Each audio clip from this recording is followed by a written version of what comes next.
I called Cody Gibson, and can I get a hell yeah in this chat here? So Cody Gibson is going to be doing our bold. He does 5 bolds. I know I'm repeating myself, but I am for the ones who can't hear. 5 bolds a year. We are the 5th one. And you guys, I need a commitment from you that you're all in, because Cody Gibson is amazing. He's Gary Keller's right arm. He's ahead of expansion now. He has one of the biggest team for expansion. We actually have a few agents of his in our office, and he's out of, I want to say Alaska? Portland. Portland. Alaska sounds good, but Portland. Okay, and so we will have an email going out today. Zeph is working on it. It's a save the date. I do not have a link for signups, but once I do, I will also probably do a little, whoever signs up within 10 days will probably get the full, you're not gonna like this, so don't make sure your agents don't hear me. You'll get the full refund on that, on your first closing. Okay, if you sign up within 10 days, because I do not want to be stressing out. And I want to hit our 100 target. We normally hit our 100 target even when there's not a target, but now somebody's telling me I have to do it. So that kind of freaks me out a little bit. They're holding me accountable. What do you think about that? So it'll be here in Tracy. Okay. So it'll be here in the larger area, and we'll be splitting everybody, up in little groups somehow. There will not be a Zoom. So I'm trying to hit everything that everyone's asking. There will not be a Zoom link for this. It's in person. And I'm encouraging you to take a part. Why wouldn't you want to be in front of this man? He is amazing. Other than that, I think we're good, right? So is there any more chat? I want to make sure.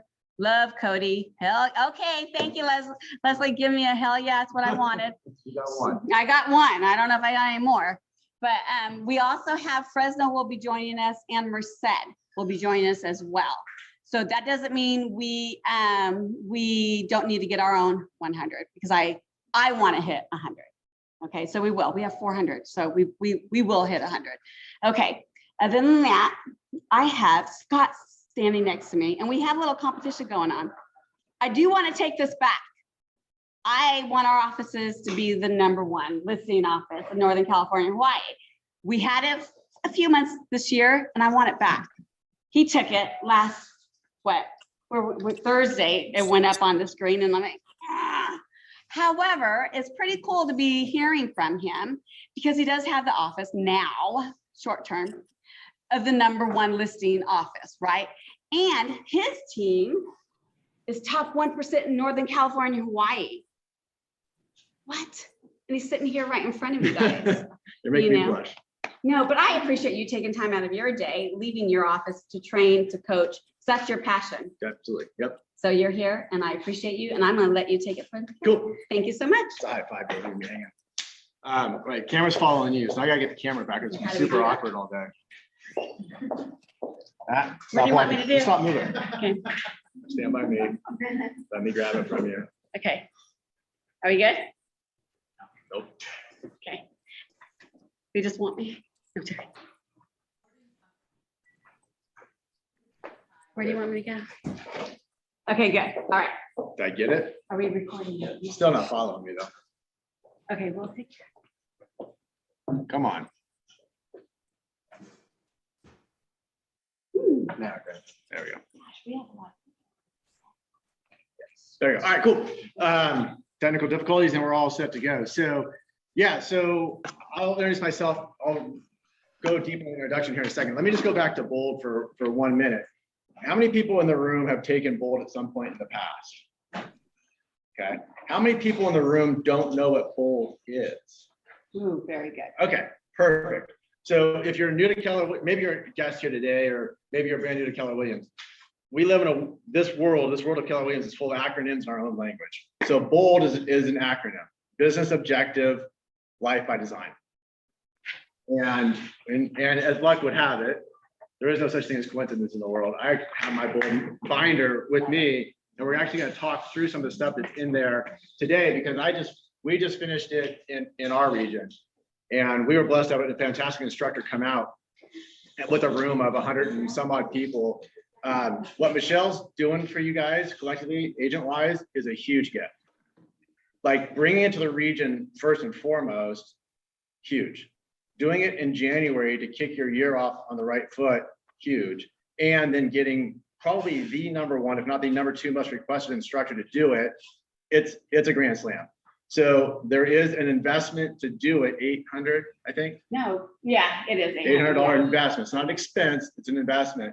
Fucking $800. If you go in, you play all in, you're gonna walk out of Bold with multiple transactions and pay yourself back that $800 plus well more. And to Michelle's point, the office will reimburse you based upon your own success as well. So it's a free gift. There's a short, time frame on that, but yeah. So I would highly recommend, if you haven't done it before, if you don't know what it is, talk to someone who has. If you've taken Bold virtually in the past, if that's been your only experience with Bold, it's very, very different in the classroom.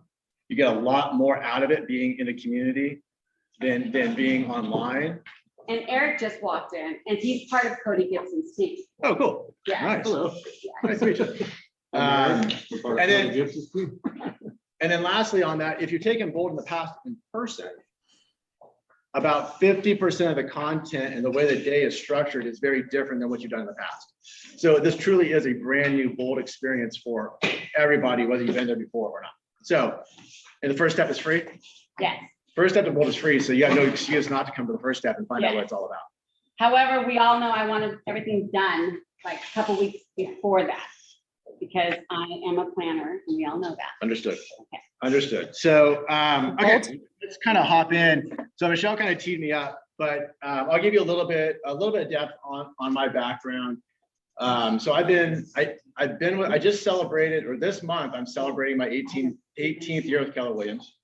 So I joined the firm in December of 2003, and I've been licensed since 1998. So actually, I got my license when I was 23. So I've been in real estate to some capacity or another for the last 22, 23 years. Along that journey, I've worn different hats, I've had different roles. Most recently, the way that my world looks is I've got a sales team in our El Dorado Hills Market Center. So El Dorado Hills is a suburb of Sacramento, about 30 miles up to the east towards the mountains. So I got a sales team there. In 2020, we did about $65 million worth of sales, which is 132 units. This year, we'll do a little bit less units, but we'll actually make more money because we increased our numbers on the commission charge. So our what we got paid per transaction went up, plus as a percentage, plus we took on a higher sales price point. So we got a raise even with selling less houses.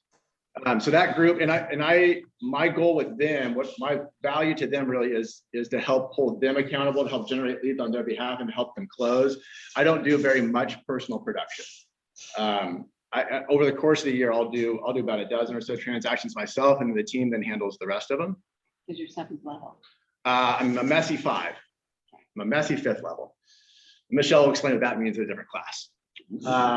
And then I'm an investor in the El Dorado Hills Market Center. 2 years ago, I took over the role of team leader of the Roseville Market Center. So I'm Michele's counterpart in the Roseville Market Center. So that market center, we have just shy of 350 agents. We've sold something like $1.4 billion worth of sales already so far this year, which makes it our best year ever.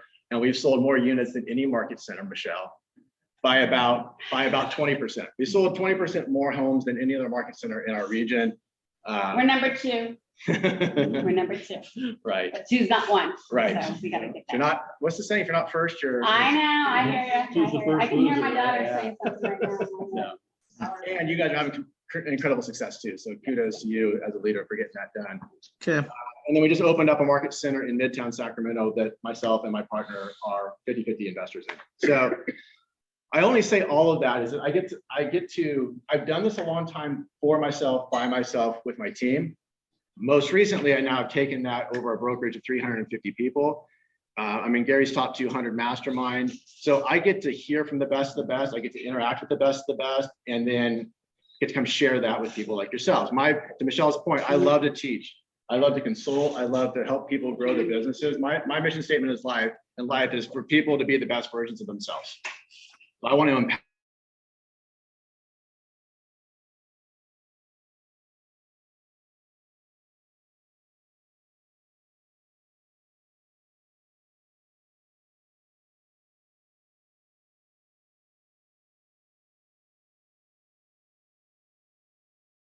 They run it like a strategic mastermind. So they give you guys some ammunition for you guys to share some thoughts on some things that you guys can take action on right away to set you up for success today and to build a pipeline over time. So that's what I came prepared to talk about today. But because it's a mastermind, I want to hear what you all want to talk about as well. So as we get started into today, I just want to write on the board any topics that you all want to make sure that at some point today we have a discussion around. And I would say the only caveat that is to narrow this down. This is a seller lead generation class. So within the realm of sellers, what can we be doing? What topics do you guys want to talk about today? Or not. Okay. Okay, what else?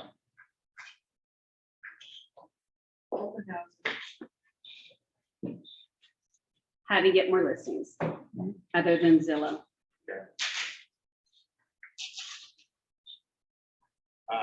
Social media marketing for sellers. Okay. Social media. For sell by owners. So by owners, I got you on Zoom, thank you. Conversation with the sellers on the fence. Getting a seller off the fence, okay? On the for sale by owners, can we be a little bit more specific, such as when they're on there and they're like, well, I don't want to do an agent because I don't want to pay the fee, but then they're been on the market for like 18 days and they are overpriced?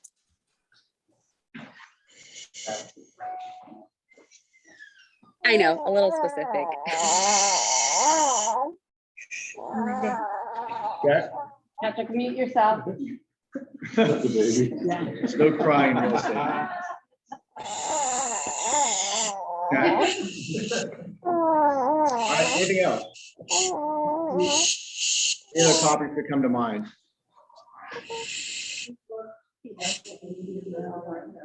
Okay, yeah. Really follow up track. Okay, perfect. Thank you for that one.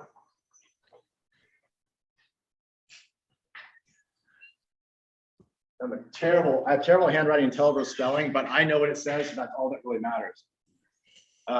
Okay, anything else? Yes, ma'am. Just with all of these lists of all the possible ways to generate, there's so much. So really narrowing down how to figure out what our strengths are going to support us in to laser in on one or two, instead of feeling overwhelmed like we want to do it all. Okay. Awesome. Great question. Yes, sir. Justifying to the seller why you are charging 6 or 7% commission. Okay. You know what I mean?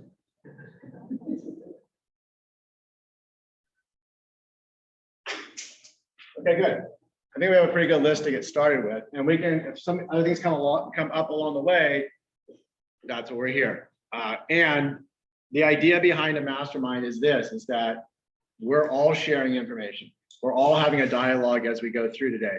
I'll spur the conversation, and I have prepared material across a couple of different things here for us to go over, and yet there's some things that one of you guys knows that I didn't think about. There's something that you've recently seen work or that has worked for you that I'm not bringing to the table. So I know that collectively we'll each walk out of here a little bit smarter if you're willing to share what's working for you, and then also your struggles.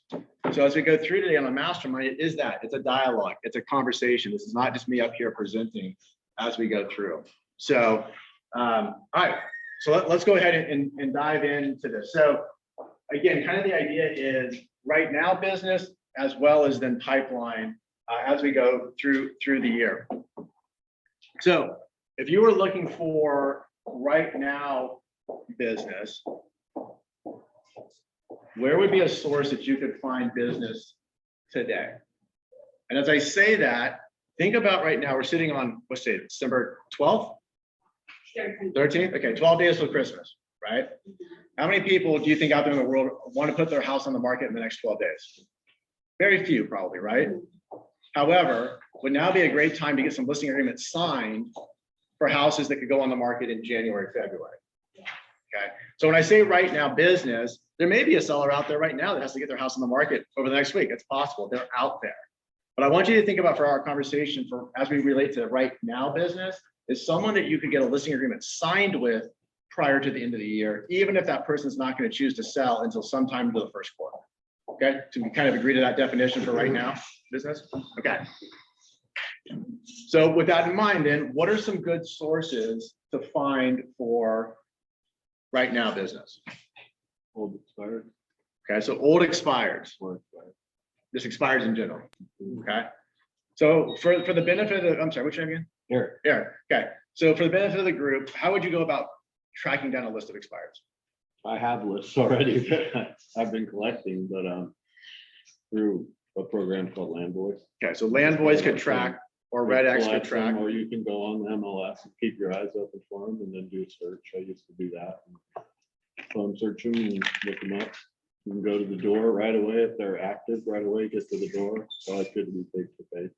Perfect. Talk a little louder, Ed, please. Hmm? A little louder. Oh, sorry. And then I always call first thing in the morning, like 7:45, the brand new ones. I get on 7:45, even though it's a little early. Yeah, I don't get. you're good. So what he's sharing is that, so with an expired, here's the mindset. This is someone who's already raised their hand that say, I have a need to sell a home, and it just wasn't successful with the first person that I hired. So rather than going to a source that you don't know if they want to buy or sell, or if they're even thinking about real estate, an expired listing is someone who's already raised their hand that has some sort of cause that says, gosh, I gotta get my home sold for some reason. They hired someone for the first go around, or maybe the second go around, a third go around, but it didn't work. And now it's time for them to hire the right agent to get it closed. So what I heard you say in there is one of the ways to be most successful with the expired listing is to be the first one there. As someone's listing turns to expired in your multiple listing service that morning, you're the first person calling them. You're the first person potentially dropping off an item of value on their doorstep.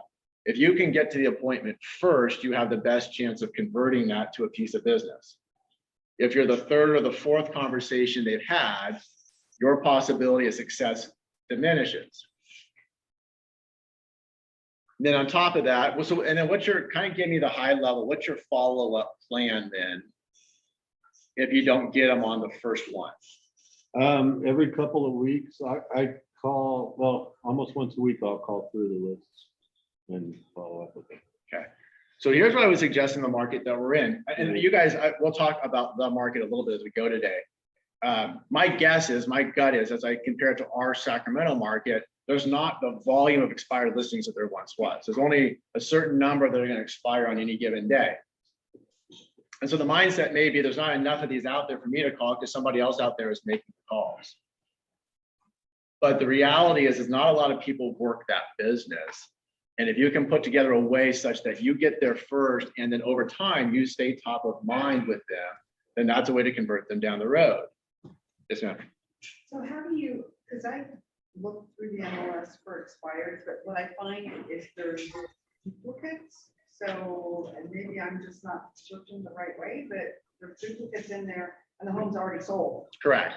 So how do you verify that it actually is a Well, expired listing? so a couple of things with that. One is if you had a paid service like Red X or Land Boys, it's probably a little bit more scrubbed of a list. If you want to pay for a service, you'll probably get a lot more scrubbed of a list than if you go through and you manually are just going through to search for expires. But just for fun, let me turn it around. Is who cares if you called the one that's already sold it to somebody else? Now, if it's an active listing, obviously you can't solicit someone whose home is listed. And so in that case, it's just an apology. Oh, I'm so sorry. I didn't realize it had been relisted. I wish you success in getting the home sold. Thank you very much. Have a great day. Done. The other example though, where they've put it back on the market and it's gotten sold and somehow it still showed up on the list and they answer the phone. Great, congratulations. Who else do you know who has a similar goal like you? And that's not a waste of time because I would rather make the phone call and find out that the home is sold than spend 15 minutes to find out the home was sold and then never make the phone call. Because the phone call is the key here anyway. What I would suggest though, in a market like we're in right now, where prices are continuing to go up, is to go back to look for those older expires, the ones that weren't successful selling 6 months ago, 9 months ago, 12 months ago. Because if something didn't sell, what's the reason why it didn't sell? Ultimately, there's only one reason why the house didn't sell. Price too high. It's priced too high. Because it's always price or condition, and condition still means price. Well, the person that wasn't successful selling 6 months ago or 9 months ago, in the meantime, the home has gone up 5% in value, 8% in value, 10% in value. And maybe the price they couldn't get a year ago, they could get today. And that would satisfy them to achieve their goals to get on to the next step. So Expires is a great source of right now business. Let me go back to one thing though, as we get going. So who asked the question, which tactic is best? Okay. So let me step back for a second as we get into this conversation. In Keller Williams land, and probably just in the world of real estate, there's shiny objects all over the place. Go do this thing, go do this thing. This thing works. This is the best thing. This is the surefire way. Here's the magic pill. Here's the secret bullet to get this thing done. And then we chase everything and we don't do anything well. I always think about a business the way that a real estate business, the way I think about a stool, or the way I think about a chair. For your real estate business to be balanced, it needs 4 legs, just like a chair needs 4 legs, just like a stool needs 4 legs.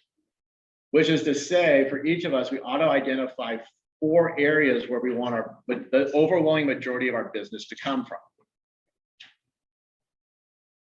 If it's a 2-legged stool, it's going to tip over, right? So to put that differently, if a year ago you only had two ways to generate leads, and one of those was open houses, and then all of a sudden you can no longer do an open house, and now you only have 1 pillar of business or 1 leg on your stool is going to tip over. If you try to be the master of 5 or 6 or 8 or 10 different pillars of business, you're going to be so overwhelmed, you're never going to go deep on any of those. So if you're in the room today and you're thinking about which is the best one to do, I would kind of turn that around and say, which ones are most authentically me? The 2 or 3 things that are most authentically me? And what's the one thing that I can stretch myself to? What's the one thing that makes me uncomfortable to do? What's the one thing that would be an opportunity for growth for me in 2022? Y'all with me so far on that? Okay. So now let's bring it back to the expireds. Maybe expireds is that thing for you. Maybe you don't know if it's your thing or it's not your thing because you've never tried it before. What I would suggest as we go through and identify which ones you want to work through is if you're going to do it, go all in with it for a duration of time. And when I'm saying a duration of time, I really mean probably a minimum of 6 months. If you want to go tackle expireds as a thing, it's not going to be enough to make 1 phone call tomorrow and see if it works. It's not going to be enough for the rest of this week to pull the list and make 2 or 3 phone calls a day, get to Friday and say, I didn't set any appointments, expireds don't work here. If you're going to get into expireds, make that something that you're going to be committed to be doing on a daily basis from now until at least the middle of next year. Okay. Okay. Any questions on that kind of mindset methodology? We good on that? Okay. So expires could be one of those tools. Where's another place to find right now business? Okay, so let's talk about the sphere of influence. Who said that? Me. Arthur. Okay, so tell me why. Why that one? Because everybody within your sphere of influences may know somebody that is looking to purchase or is looking to purchase or sell on their own. They're not on their own, but currently. Okay. And what would you be saying to someone if you called your sphere of influence? If they're not interested in currently selling their own home, ask for a referral of some sort. Okay, so SOI, sphere of influence. Okay. So when thinking about a stool, again, I'm going to come back to the same analogy, is we're going to decide whether an expired thing is a thing or an open house is the thing or door knocking, whatever it happens to be. I'm going to make the suggestion or recommendation that for everyone's stool, one of their pillars is their sphere of influence. How many people in the room are brand new to real estate? How many people in the room have yet to sell a house? Okay, so a good cross section. Okay. How many? So, and then, okay, that's fine. Okay. regardless if you've never sold a home or you've been doing this for 20 some odd years, we all have a sphere of influence. They just may or may not think of you as a real estate agent if you haven't sold a home yet. Okay. But why this one is important is the people that are in your sphere of influence, they already know, love, and trust you. You already have a relationship with them. They would probably choose to do business with you if you were bringing them value. The sphere of influence leads tend to be the easiest to convert. Saying that differently, they tend to be the least competitive, meaning you're not going to have 2 or 3 other agents always going on a listing appointment against you. If it's going to be someone from your sphere of influence, either making the purchase or the sale in this case, or referring it. So let me help you guys with a little bit of math. According to the most recent studies, how long does the average person stay in their home? How often does somebody sell their home? 3 to 7 weeks. Okay. Anybody else? It's a little bit higher. So national averages would now say that someone stays in their home on average they sell every 10 to 11 years. That's our national average that's in there. So let's for our conversation today, use 10. So Arthur, how many contacts do you have on your phone? A little over 3,000. Well, how many? A little over 3,000. Okay, let's use 3,000 for a second. Statistically, 300 of those people are going to sell a home this year because they're going to stay 10 years. So 1 out of every 10 people in your phone is going to choose to sell this year. Next year, 300 other ones are going to choose to sell. The year after that, 300 are going to choose to sell. The only question is which real estate agent are they going to hire? So if you are top of mind, if you're relevant with that 3,000 people, you have the highest probability then of pulling something like 300 pieces of business out of there in any given year. The other stat around that is 6%. What 6% represents is that 6% of the people in your database have the opportunity to refer you to a buyer or a seller in the next 12 months. So let's use that same math. You got 3,000 people in your database. There's 180 people in there that could refer you to a piece of business in the next 12 months. So, Arthur, if you're doing less than 480 sales a year, you've got some room to grow within your database. And I'm just picking on you, but No, that's okay. But you get the point. Yeah. Right? Is we all have this powerful tool right here. We all have a database. We all have saved contacts on our phone. We've all got friends on Facebook, on Instagram, on LinkedIn. We all have the people that we mail our Christmas cards to. We have the people that we receive Christmas cards from. We have the people where we get our hair cut, where we get massages, where we get our nails done. We've got the moms groups that we're part of. We've got the church groups that we're part of. We've got the areas in which we volunteer. All those people are in your sphere of influence. All of those people have the power to either transact with you over the next 12 months or over the next 90 days, or they have the power to potentially refer you to someone who wants to buy or sell. So that doesn't give you some cause to say, holy crap, if I'm new to this or wherever I am on the spectrum, if I'm not getting the results out of the database, what can I do? And I'll walk you through an exercise here in a second. Where can I be? How can I stay top of mind with them? Or how can I race to get my database big enough such that it would spin off the type of business that would be in alignment with my goals? Okay. So we recently did an exercise with my team, and our numbers say that over the course of any given year, 92% of our closings come from our sphere of influence. 92% of the people that will end up buying or selling with us is someone either we already know, love, and trust, or was a referral from someone that already knows, loves, and trusts us. Okay. And then we did the math. We have about 1,500 people in our database. And so we figured out how many units we had done, divide it into the number of people that are in the database. And what we figured out is that every name in our database had an annual value of $912. We know that for every 18 people that are in our database, one of them is going to buy or sell or refer us to somebody in the next year. So we got really clear on our math and said, okay, look, in 2022, we want to take our numbers from where they sit now and we want to increase them by a certain percentage.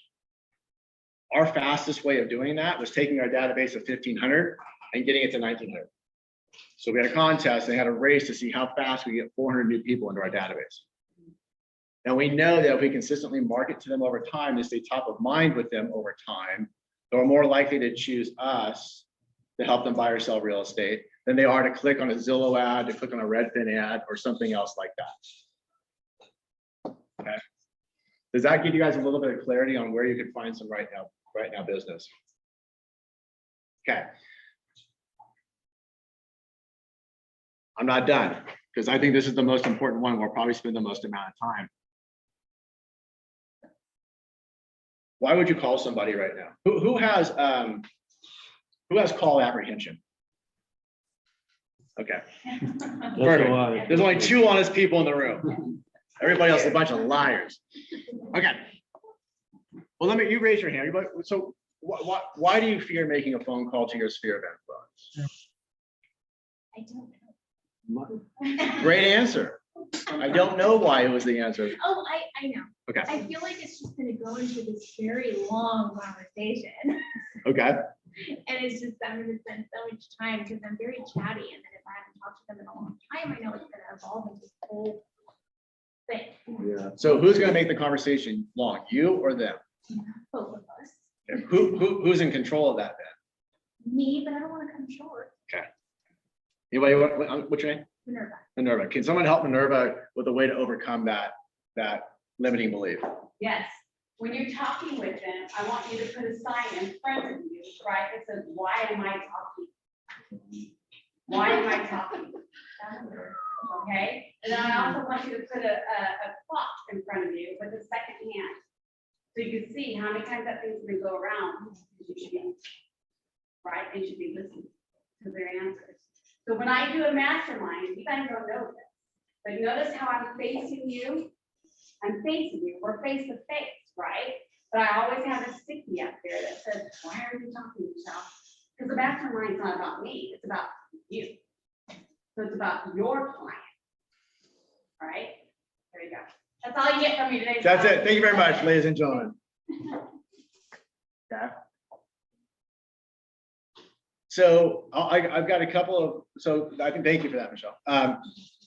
Any other reasons why someone would have a fear about calling their database? Yes, ma'am. Just feel like, or we are calling for something, you know? You're trying to get something out of it. Yeah, we are trying to. Yeah. Why we are so- Yep. You never called, now all of a sudden you're calling me? Yeah. Okay, totally fair. You want to hear what I say on that one? So it's with Ronnie? Rohini. Rohini. So Rohini, I've been sitting here waiting for you to call me. You haven't called me in years. So I guess it's my turn to call you. And then they go, ha, ha, ha, ha, ha, ha, ha. Now I've broken the ice and now I can have the conversation. By the way, I'm a real estate agent. Yeah. They're only gonna call. I've been you waiting, when you I've been need waiting, them. yeah, I've been waiting for you to call me for all these years and you're clearly not going to call me. So I guess I had to call you. And that breaks the ice and you go right into it. I like this. I like this one. And that's all it has to That's a be. good one. So I think on these calls, you have kind of 2 choices that you can go down. Well, I'll say, I'm gonna put them in 2 categories. Care versus business. Okay. So 2 reasons to call in your database, or 2 types of dialogues you can have with them. We're gonna fall maybe into one of these 2 categories. So the care call is just checking in. Gosh, I haven't talked to you in years. You know, in the world in which we live in right now with remote working and blah, blah, blah, blah, blah, blah, blah. I just wanted to call and check in on you. It's not a real estate call. It's just a care call. How is the family doing? What's the most recent news with your job? What are you guys doing for fun nowadays? And what are your plans for 2022? Does anybody know the acronym for the methodology that I just walked through?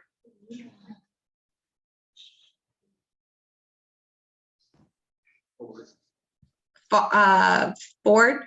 Yes, No. ma'am. Yep, thanks, Bailey. Good job, Bailey. So Ford. So family, occupation, recreation, and drink. So a simple conversation. Beth just gave us a holiday script for this, guys, too. I'm the only one that Just can really last hear week. you. Hold Oh, on. okay, I said, that's okay. I said Beth just gave us a holiday script about this, too. You want to put the holiday script in the chat and then people can pull it up? Sure, no problem. Do you want me to find it? I can find it. Is that what you just said? She said Beth just gave a holiday script that you could use for this one. Okay. So Michelle, or someone could post that in the chat or could pass it around the room. But that, none of that forward conversation says, are you thinking about buying a home, selling a home, or investing in real estate? But when you're asking people about their family and you're asking them about their job and about what they're doing, what's the natural thing they're going to ask you? All the same stuff. And then that's your opportunity to share whatever's going on in your world. And we're blessed that we work in an industry that the general public cares about the job that we do. They think the job that we do is cool and sexy and hip and all those things. Because everybody wants to know what's going on with the market. What's going on with the market? Gosh, you must be slammed. I hear the prices are going way up. I hear the market's going to crash. I hear this thing. People want to talk about real estate. So it's just natural for any of these care conversations or these board conversations to turn into something that's real estate related, even if you're not driving the conversation in that regard. And when you're making these forward calls, these care calls, especially the first time as you go through doing this, you are going to have some longer phone calls because you're catching up with people. But then when you go back for the second round of doing these 3 months down the road, your conversations will go more quickly because you've already caught up on what's been going on for the last 2 years. So maybe be prepared for the first round to spend some extra time and build some relationship with some people that, frankly, if you haven't talked to them for a couple of years, you've fallen out of relationship with anyways. Okay, the methodology behind that to make it a system and not entrepreneurial is what's sitting in front of all of you right now. And I don't know if you folks on Zoom, if you guys got the attachments or not, but Michelle you got them out? Okay, perfect. Is it there? Yes. Okay. The reason why I asked for Michelle to print this out this morning to have it for everybody is this has been the biggest game changer in our business to stay top of mind with our clients. In a minute, we're going to talk about some marketing, some social media, and some other touches we do with our clients throughout the course of the year. But the one-to-one phone call, the one-to-one text is the best way to build a relationship. So the sheet in front of you is a format called DTD2, or Do the Database version 2.0. And what this does is this gives you a list of which letters in the alphabet to call on each corresponding week of the year. So there's 26 letters in the alphabet. You call through 2 letters a week. That's 13 weeks. That means you can call through your entire database every quarter, every 3 months. So you're making a phone call, you're making a personal touch with everybody on your database at a minimum of 4 times a year. And you'll see on this sheet, the letters aren't broken down, called A, then B, and then C and D, and E and F.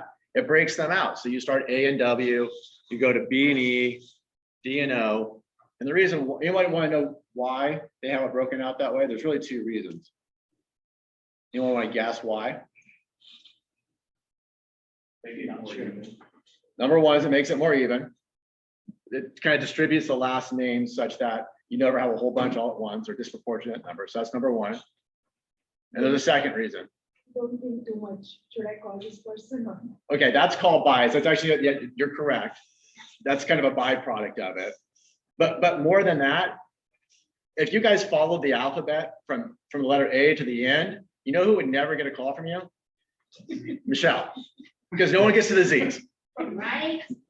Because you give up somewhere around F. And then, oh crap, now I fell out of practice with this. Now I got to start back over. You start back over the A's again. So it breaks it down so that you don't forget about those letters that come maybe at the end. And the term call bias is real. Is that, gosh, I haven't talked to this person for a certain amount of time. I've got nothing to say to them. They may not even remember me. It wasn't even that great of a sale, whatever it happens to be. I guarantee you that if you will take your preconceived notions about why you're calling this person, just set them up on a shelf, put them Just put those to the side and you actually just follow the process and call the letters as prescribed, and don't have the bias about who may or may not answer, who may or may not want to hear from you, who may or may not have a referral. Put the bias out and make the phone call. Everybody's got a gold mine in their hand with their phone. Everybody's got a gold mine with their friends that are on Facebook. Wherever your friends happen to be, those people want to help you grow. Those people want to support your business. They just haven't been asked, or they're not exactly sure how to do it.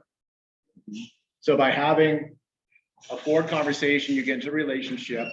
Then the second thing, going to the business call, and Michele kind of brought this up already, but I'll take it to the next level, is now that you're back in relationship with some of these people, I believe, it's my belief, you now have the opportunity to say to them, it's great to connect with you. Today's actually a business call. And right now, I'm on a search to find a home for a buyer in this particular neighborhood. Do you happen to know anyone right now that's thinking about selling in Tracy? Sorry, I know it's too big of a neighborhood, but I know, I'm just trying to find, I have a need right now for this specific buyer. Do you know anyone who has a 3-bedroom home that's thinking about selling? That's it. I got a client that we were desperate to find the deal. They need a 2-story home with a pool anywhere in Mountain House. Do you know anyone who lives in Mountain House that might be thinking about selling in the next 6 months? Okay. So I have a question. Yes, sir. So I do that, but another thing I do, and I want to see if anyone else does it, is I'll call agents that I've worked with in the past and tell them the same thing, basically, to see if they might have something that is coming up, that might work for my clients. Does anyone else do that? Yeah. Is this your home office? Manteca. Okay, so I know what we've done. So in my world of the market centers I have influence over, one has less than 100 agents, one has 350. Okay, with our 100-person office, at our sales meeting, we would do that off-market exchange. I've got a home coming on the market that has this criteria. Do you have a buyer that's looking for this? Or I have a buyer that's looking for this thing. Does anyone have one of these things coming up? And we actually set up in the larger office, we set up a Google Sheet with just that same information, a buyer's list, seller's list, so that you have access to that. That's a great way to show your client you're proactively looking for a home for them or a buyer for their home. It's not about generating a lead though. So great tactic, great way to try to match up transactions or buyers and sellers.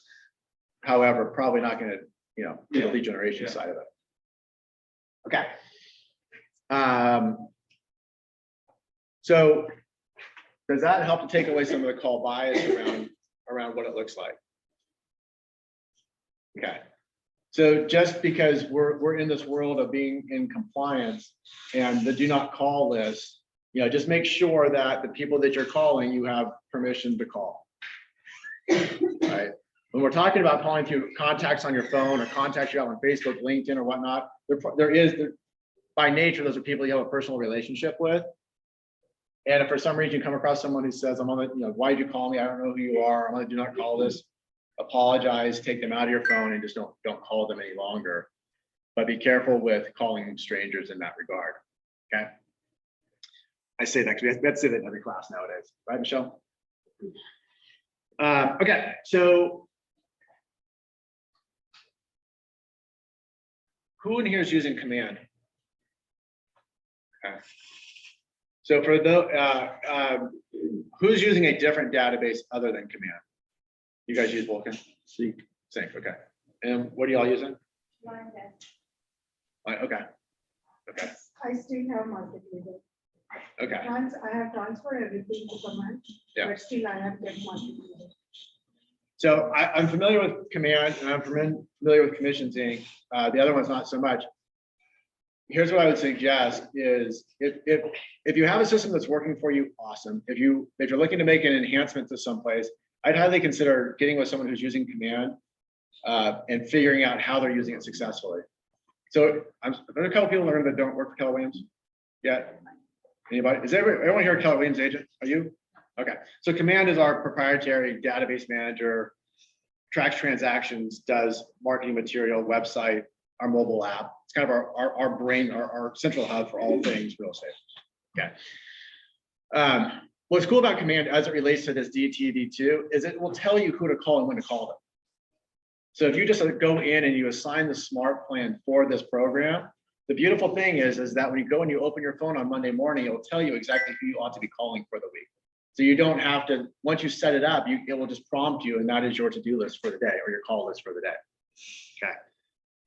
So what I started with here is to say, how can we find the right now business? So right now business, as it relates to the database, is probably more of a business conversation than it is a forward conversation.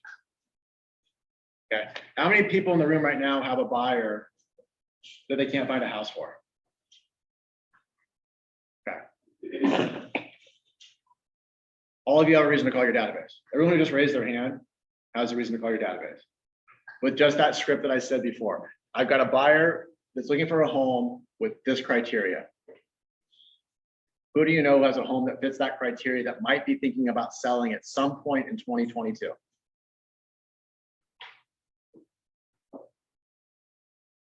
And I didn't say this at the beginning. My hope is that everybody walks out of here today with at least one action item that they can go do this afternoon to get some results on, to make some money on, so you got your pipeline set up for next year. So that may be the one for you, is that you have that buyer you can't find the house for. Call the people that are in your database and say just that. Gosh, we've been looking, we've made offers. They're looking for this thing. Who do you know who has a home that broadly fits that description? Thank you very much for taking the time to think about that. By the way, what are your real estate plans for 2022? Okay, so two-part script. One, who do you know has a home that fits that criteria? Whatever their response is. Great, thank you for taking a second to think about that. By the way, what are your real estate plans or goals for 2022? And then sit back and listen to what they have to say. Well, turns out that, my youngest is going away to college in the spring, or sorry, in the fall, and we can't wait to get out of California. Right? Turns out we're gonna be empty nesters. Now the house is too big for us, and we're gonna have to downsize someplace else here locally. Or they might say, we're getting ready to remodel our kitchen. Who do you know is a contractor that could help them on that? Or, we need a referral to a HVAC company. We've been thinking about refinancing. Is now a good time to refinance? Maybe they have a question about their insurance policy. Like, be that resource for all things real estate related in their world. Both the buying and the selling, but then also anything else that has to do with just their day-to-day upkeep of the home. Okay. For right now business, there's no better, in my mind, for the way that our business is structured, I should say, there's no better place for us to go find a piece of business right now than calling the people, reaching out to the people that we already know, love, and trust. I don't do expires. Expires is not my thing. It's a great place to find business. It's just not the way that our team chooses to do it. We don't want to dabble in that. Okay. I'm going to come back to the sphere of influence again as it relates to more of a long-term plan to generate business. But can you think of anything else on the short term on your sphere of influence directly as a way to generate some business through them? Before I leave it. We good on that one for now? Okay. Okay, where are some other opportunities then for right now business? Where might you find a buyer or seller? Yeah. Houses. Okay, open houses. Thank you. Okay, so tell me about open houses. Why is the open house a vehicle for that? Right now, 30% of buyers are also sellers contract. And this time of the year, in my opinion, whoever is out is really motivated. We lose our, back sick or holidays. Whoever's out, they buy the summer, is qualified. They're really looking to make a move. Perfect. What's your name? Oscar. Oscar. Okay, thank you for that. So if you guys couldn't hear that on Zoom, what Oscar was saying, the reason why open houses are a great opportunity is that 30% of the people that are buyers also have a home to sell. And that number might be higher in your market, who knows? But a certain percentage of people that are buying also have a home to sell. If they're out shopping for a home in December, chances are they're serious about buying something in the short term. Because otherwise you'd be out watching football, going for a nice champagne brunch, going and buying Christmas presents, all those types of things.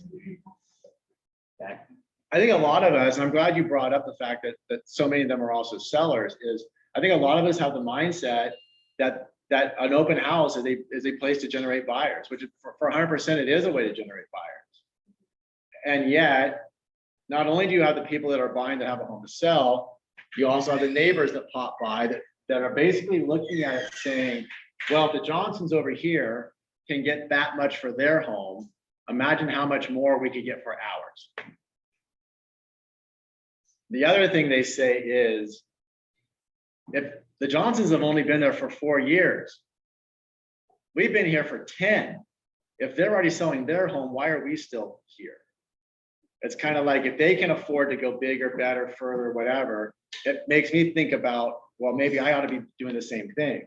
When for sale signs start to pop up in a neighborhood, there's another neighbor or more out there that are thinking about if they're going to do it, why am I not considering the same thing? So can I go through a little coaching session on open house? Who uses open houses as a pillar of business? Okay, so a quarter of the room. So before I dive in, why do you use open houses? For you all that raised your hands, why open houses as a pillar? Instant face to face. You always have face to face with them. And Always have face to face. Mhm. Okay. People who walk in, you already know they have raised their hand, they're interested in some of them. They're interested in something. Now, are there looky-loos out there? Yes. However, there was some piece of curiosity that caused them to walk in there. So even if they're not a right now person, they may be a down the road person. Okay, anybody? Yeah, Oscar. Low cost. Low cost. So how much does it cost you to do it? How much could it cost you to do an open house? It could cost you $0. Yes. It could. Or you could have a budget, an advertising budget, and things like that around it. Might have to print some flyers maybe. Okay. Any other reasons why the open house? Well, you're also marketing yourself with your signs. Yes, visibility. Right. You have a billboard for the day.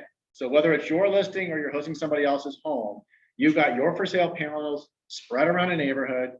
You have a captive audience for the day to promote yourself. Now, do you have a responsibility perhaps to the seller to focus on the sale of that home? Yes. And the highest probability is that the person that walks into the open house has no interest in that particular home, that isn't the home for them.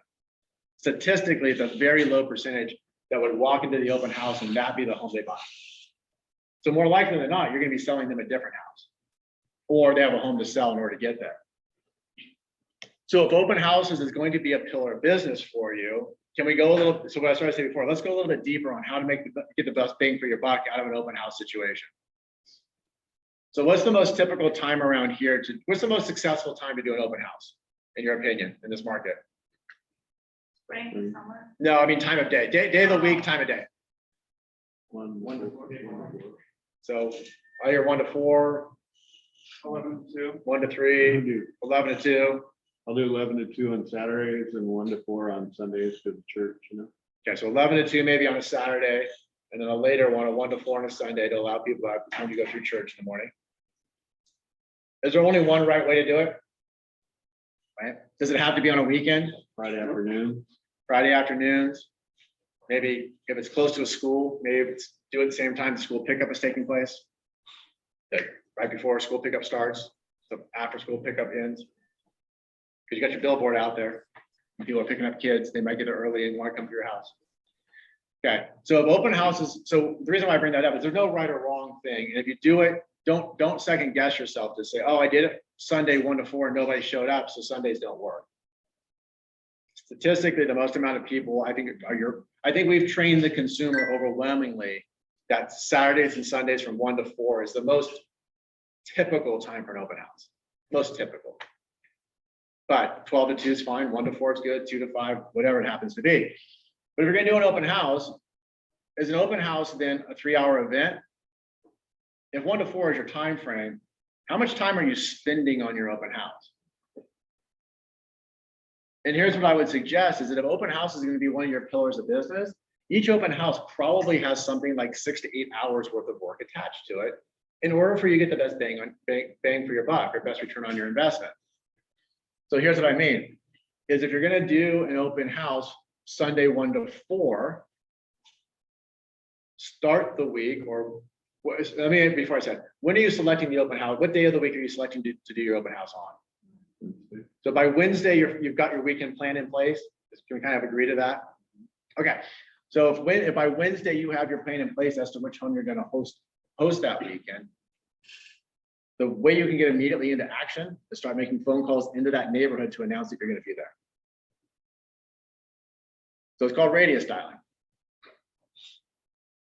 If you guys need a way to get phone numbers, the source that we use is called Colt Realty Resource. It's a paid source, annual subscription of about $1,000.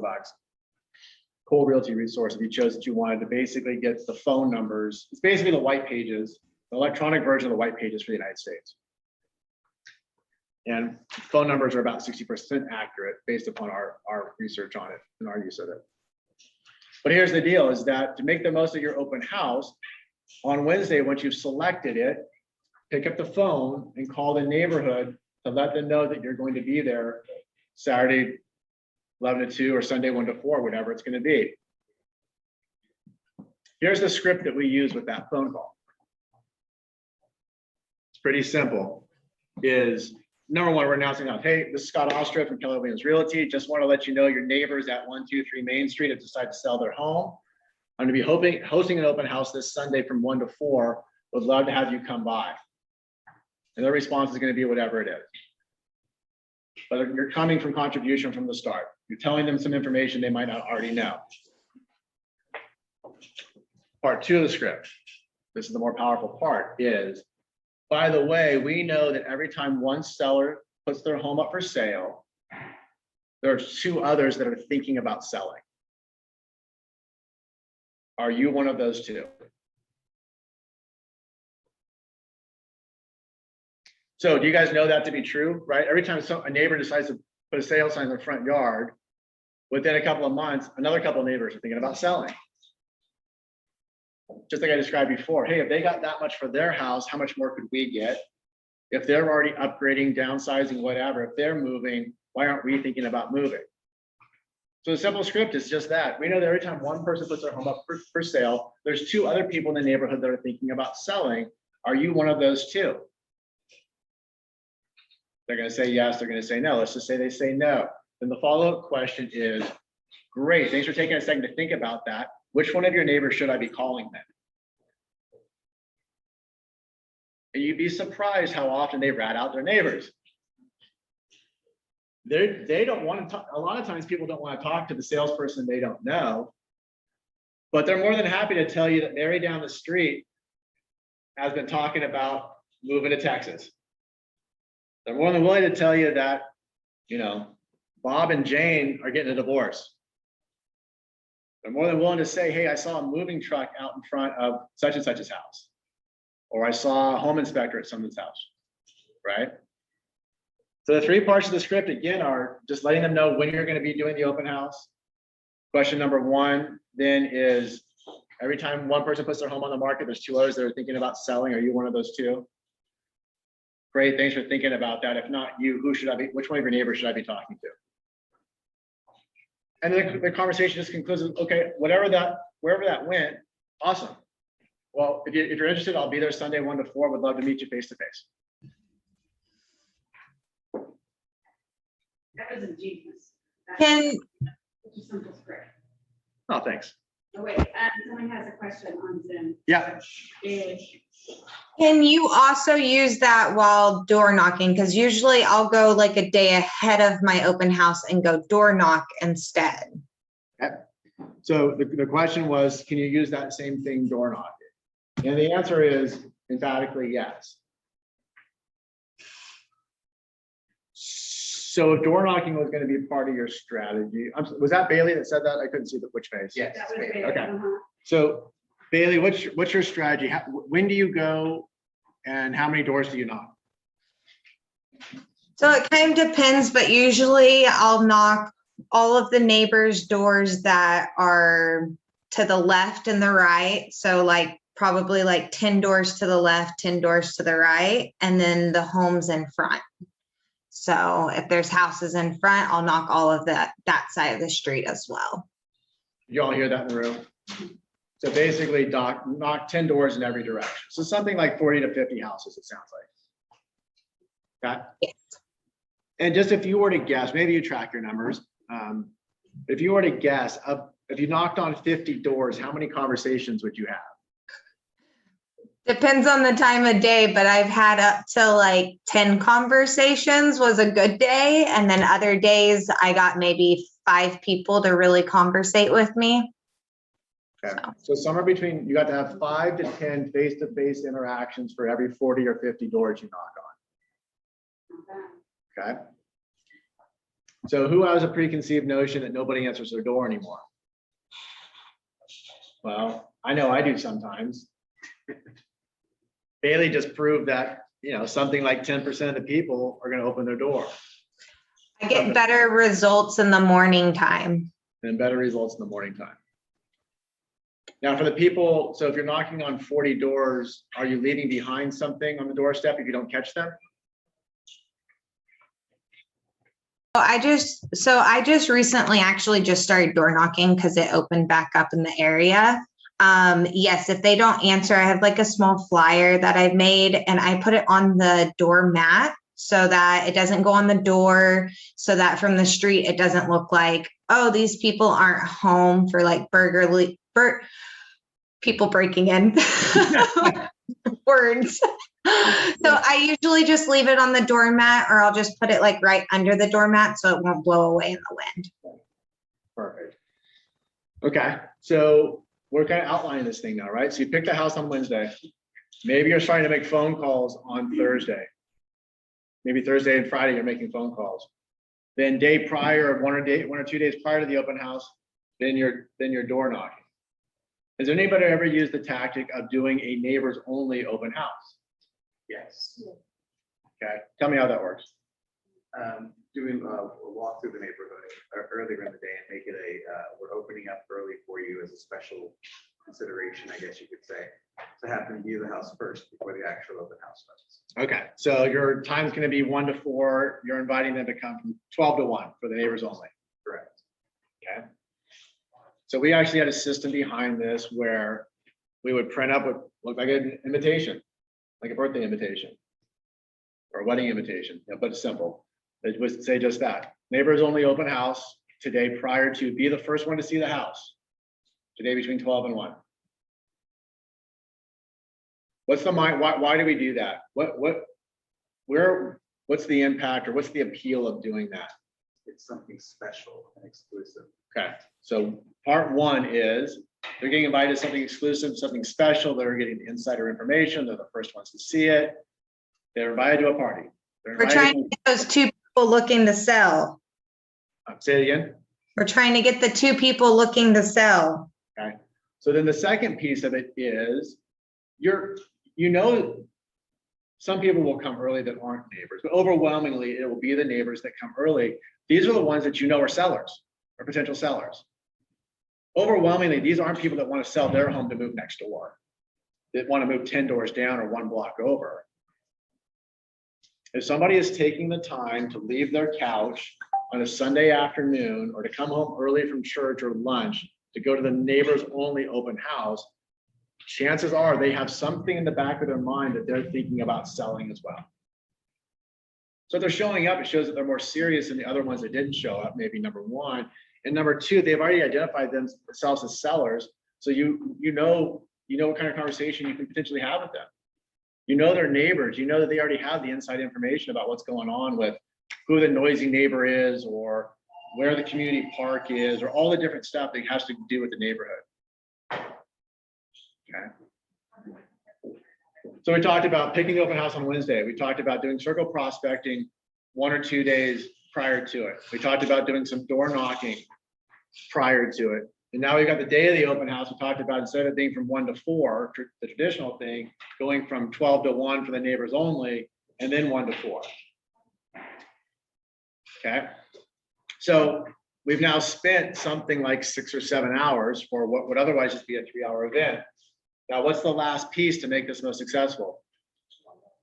I'm sorry? And then it's the follow-up. Right, so you've done the hard work. You've made the phone calls, you've knocked on the doors, you've passed out the flyers, you've met the neighbors. All of a sudden, you have a registration list of all the people that came to the house and all the people you talked to. And if you're anything like how I used to be, it's on, on your yellow binder with just some scribbly notes. And then you get to work on Monday, you're busy. And then Tuesday comes and you're busy. And then Wednesday comes and you're busy. And then that piece, all those notes, all those people you got in a relationship with, all that hard work you did is no longer part of a living, breathing ecosystem of real estate. It's on a stagnant piece of yellow line paper sitting on your desk. That's not going to convert to dollars for you. So the fortunes of the follow-up.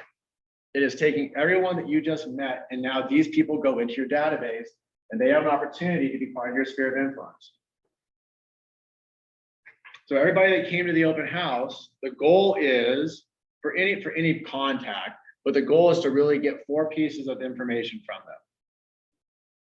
Their name, their phone number, their email address, and their mailing address. Name, phone number, email address, mailing address. That's what, in my world, that would count as a healthy contact if I had those 4 pieces. The one that a lot of us don't collect maybe in open house, maybe is the address, but it's public record to go find it if they're homeowners.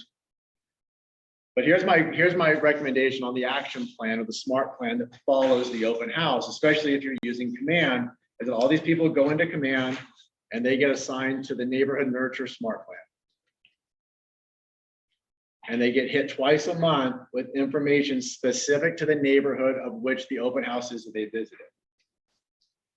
So if they're looking for a home in this particular neighborhood, you assign them to the SMART plan. It's for the neighborhood in which they were shopping for the home. If you got their mailing address as well, you're able to figure out their physical address, you assign them not only to the SMART plan for the home they looked at, but also the neighborhood in which they live in. And now we've hit both prongs of both defining the right now business and the down the road business. You've added people to your database, you have more people to follow up with, you have more people to make phone calls to you down the road, and to stay in relationship with and convert them to clients over time. Okay. So the reason why I want to dig deeper on the open house piece is just to say is that, could you show up on a Sunday and just be there from 1 to 4 and call it a day? You could, well, you could. You'd just be missing an opportunity. My recommendation is if you're going to take time out of your busy schedule, away from your family, away from your friends, make it income producing. Don't make it a 3-hour event, make it a 6, 7, 8 hour thing that you're going to do for every open house. And then you'll see that open houses work. It is common that I will hear a brand new agent say, I did an open house this weekend. Only 2 people showed up. Open houses suck. I'm never doing an open house ever again because they don't work around here. And they're missing the opportunity. They're missing the green light. They're missing the light bulb rather that says, look, if I just follow the process that someone else has laid in front of me, I'll have success over time. Might some open houses only have 2 people at it? Perhaps. But if you do enough open houses, if the open house is going to be a pillar of your business, it's just something that you're putting on your calendar that it's your goal to do them once a week, 4 times a month, twice a month. Whatever your goal is going to be around that, but stay that course for the next 6 to 12 months. And then at the end of that, tell me if it worked or not. Execute that plan that we just talked about and do that 12 times, 24 times, 30 times. And at the end of that 30 times, then we can have a conversation whether that open house plan is a successful one or not. If you're only going to do it once or twice, you may not have the results.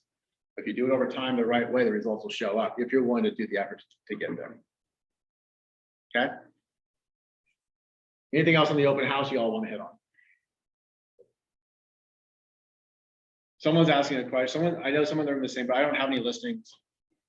How can I do an open house if I don't have a listing? So if anyone in the room is thinking about that, I'm sure there's agents in this office or in other market centers that would allow you to hold their home open on their behalf? Well, actually, we already have a blanket clause on our Facebook group, and most of your top 20% have already said that they would allow it. But I just always encourage you just to text them and say, hey, thank you for allowing me to do this, right? So just common courteous. And then also to just give a little twist there for Scott, you are not allowed to do an open house under a different brokerage because your E&O does not cover. Okay. Okay, cool. No, I'm glad you're in the room. It's always the best when I get the call afterwards. Scott said, or Scott, why'd you tell my agents? Right. We all Especially when it's being recorded and all that kind of stuff. So, okay, so we haven't spent any time yet talking about social media. So let's use social media in a couple different regards here for a second. So one, as an open house, we'll segue it with the open house, and then we'll just talk about overall. Super awkward when you do that. Sure. There we go. Okay, so we just talked about a game plan and open house. Now, so everything we just talked about, other than maybe some print material, all that stuff was free stuff, was free open house stuff. Yeah, what if you chose that you wanted to spend some money? Could you run a social media ad, a paid social media ad on Facebook, right? So you could do through command, set up an open house ad targeted to a geographic space around the open house, set a budget, 25 bucks, 30 bucks. For a targeted Facebook ad with a budget of $30, you could probably reach something like, if I say this and I'm wrong, tell me, but something probably like 3,000 households for 30 bucks. It's a great way to capture some contact information for some people.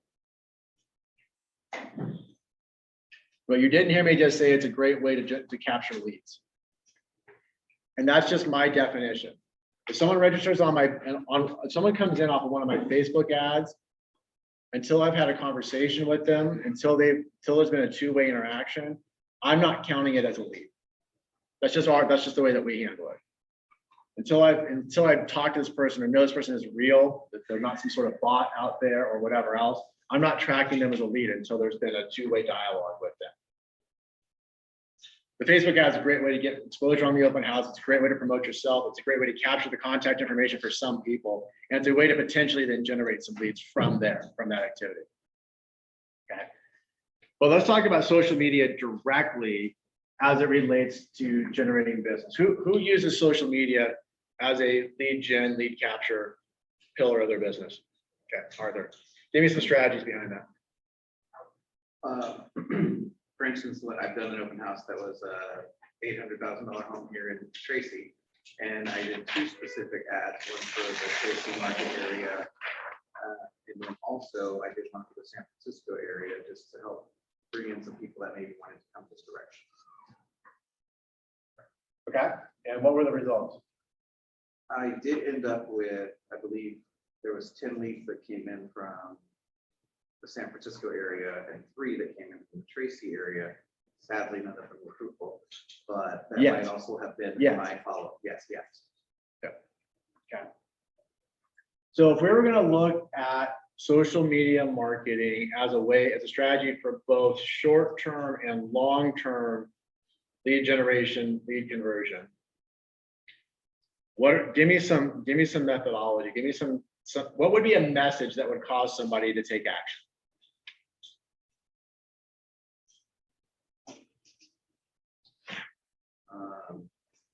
Looking at combining households, older generation, younger generation.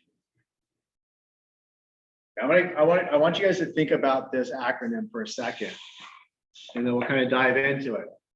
Does anybody know what a MOFR is? Anybody? Cool. A MOFR. MOFIR. Okay. So think about this as it relates to lead generation. This is specific to that category. MOFR stands for make, offer, for, immediate response. Make offer for immediate response. So if you're gonna put a post out there, if you're gonna do some advertising out there, what type of offer, what type of thing could you post that would generate an immediate response? Price reduction. Okay, price reduction. Okay, how many buyers out there right now would be interested to know about homes that aren't on MLS? True, yes. So maybe a post that says something like, did you know that X percentage of home sales never even reach the MLS? Are you talking about interactive posts? Is that what you're looking for? Like what interactive type posts to get people to respond to? Yeah, so the question is an interactive post, yes. But to get them to respond to the ad, so you're not just providing data, you want them to interact with the ad that's being placed, with the post that's being made. Okay, so again, like for that off-market opportunity, did you know that 20% of home sales, 20% of homes, I'm making up that number, by the way, that 20% of homes that sell never make it to the MLS. If you'd like access to our off-market opportunities, click here. That's for buyers. but- Yeah, but okay, for so sellers. let's flip it. And then you have a lot, if you, sometimes when you post that, sometimes you have this agent that, I don't know. I Yeah. have to kind of go back and say, this is this for buyers. Okay, so, okay, well, let me ask, is it true, and I think Michele said this, is that, do you guys have an internal database of upcoming listings and buyers' haves and needs? Did I hear you say that? No. I couldn't hear you, what was that? So do your offices have a list of buyer have and wants and upcoming listings? Yeah, we have listings, that's who we list, that's not what buyer wants. Okay, awesome. So here's the answer to that. That's a great idea. It's a proprietary list for people that are members of our brokerage. Be happy to share that with you if you join Keller Williams. Michele was like that, by the way. Yeah. And it's true, by the way. So we're allowed to share listing information back and forth inside brokerage. And if I say something, tell me that I'm wrong and slap me, Michele. But No, I love what you're saying. okay, so it's fine for us to share our off-market opportunities internally without any sort of fear of repercussion. We walk a fine line sharing it across brokerages. You guys with me on that? Okay. But that's my disclaimer, so I don't get in trouble. Right, but that's the deal. So, okay, so if we're gonna flip it around on the sellers. How many people in here have a program where they have a different pricing or a different commission tier based upon the level of service? You want to describe kind of what it looks like? High, low bullet points? I start at 6%, and if they want services, it can really go up. Right. But then have to move the other side, and then if they want any work done on the house. Okay, perfect. So how could we take what you just described in and turn that into a social post that would cause a consumer out there to click on it? So think in the mindset of, did you know that we have a strategic commission structure? To find out the details, click here. I'm not saying, I'm kind of thinking this on the fly, so it's not quite that, but it's along those lines. We have a flexible commission structure. You want to find out how that works, click here. Don't have money for the repairs of your home, click here.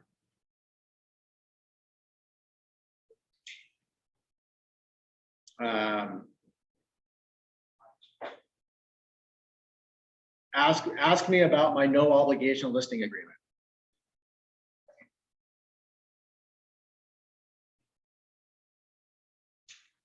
If I don't sell your home, Ask me about what? ask me about my no obligation listing agreement.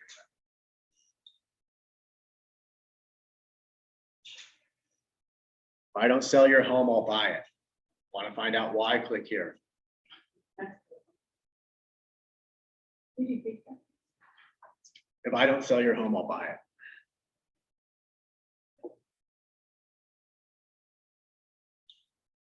What is a common objection that you all hear nowadays from a seller who's thinking about moving? I'm not gonna find a house, where am I gonna go?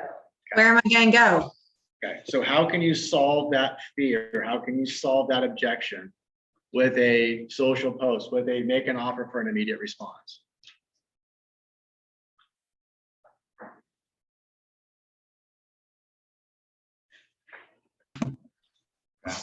So does anybody in this market use bridge financing?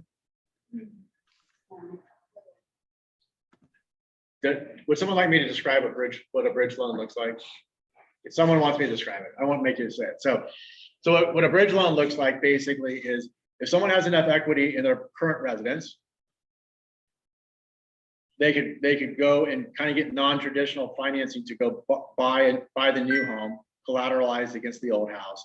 And then once the old house sells, then they can use that as a down payment for an additional down payment on the new one. So if you don't, you might want to talk to your favorite lender or an exotic lender locally who might have a bridge option. Okay. That's one way to get there.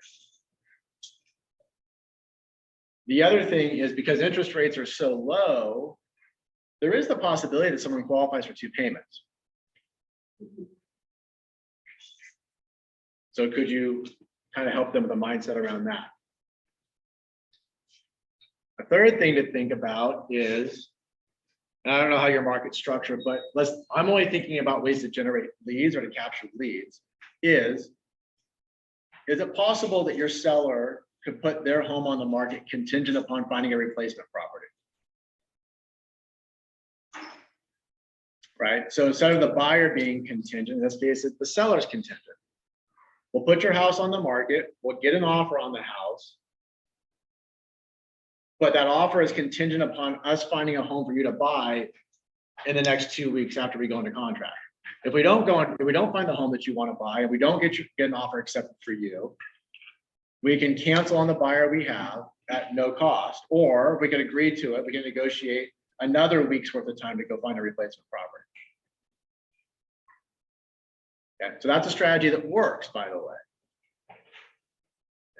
Now, let me step back from that statement for a little bit. If you just thinking about the MOFR, thinking about the making an offer for immediate response, is being a contingent seller a great strategy in this market for you guys? Probably not. Would that be enough for someone to make a phone call to find out how you do it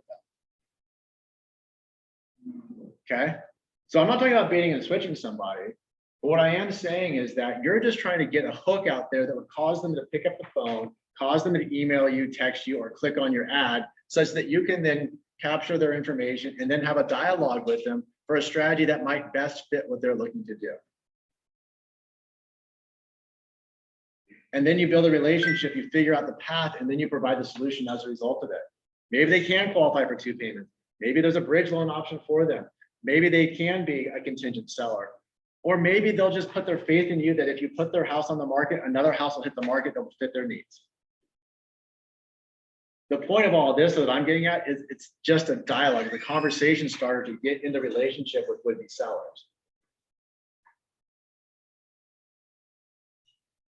Then you guys get the hard work of actually, finding the houses and selling the houses for them. Right?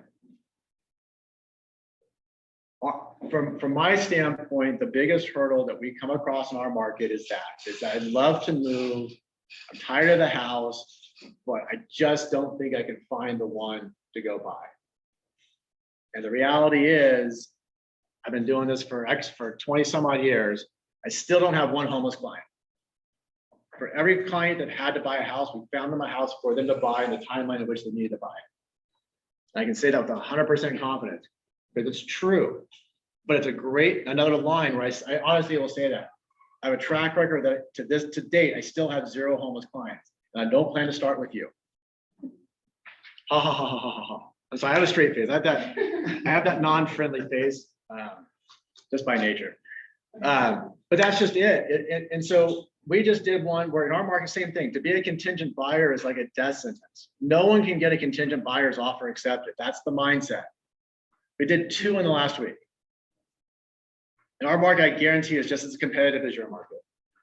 And yet, we found out, the one that we did this past weekend, or the weekend before last now, we got our offer, our contingent offer accepted without their home even being staged, photos being taken, or on the market. Now, you want to know why our offer got accepted? Why do you think our offer got accepted? There's two reasons. What's that?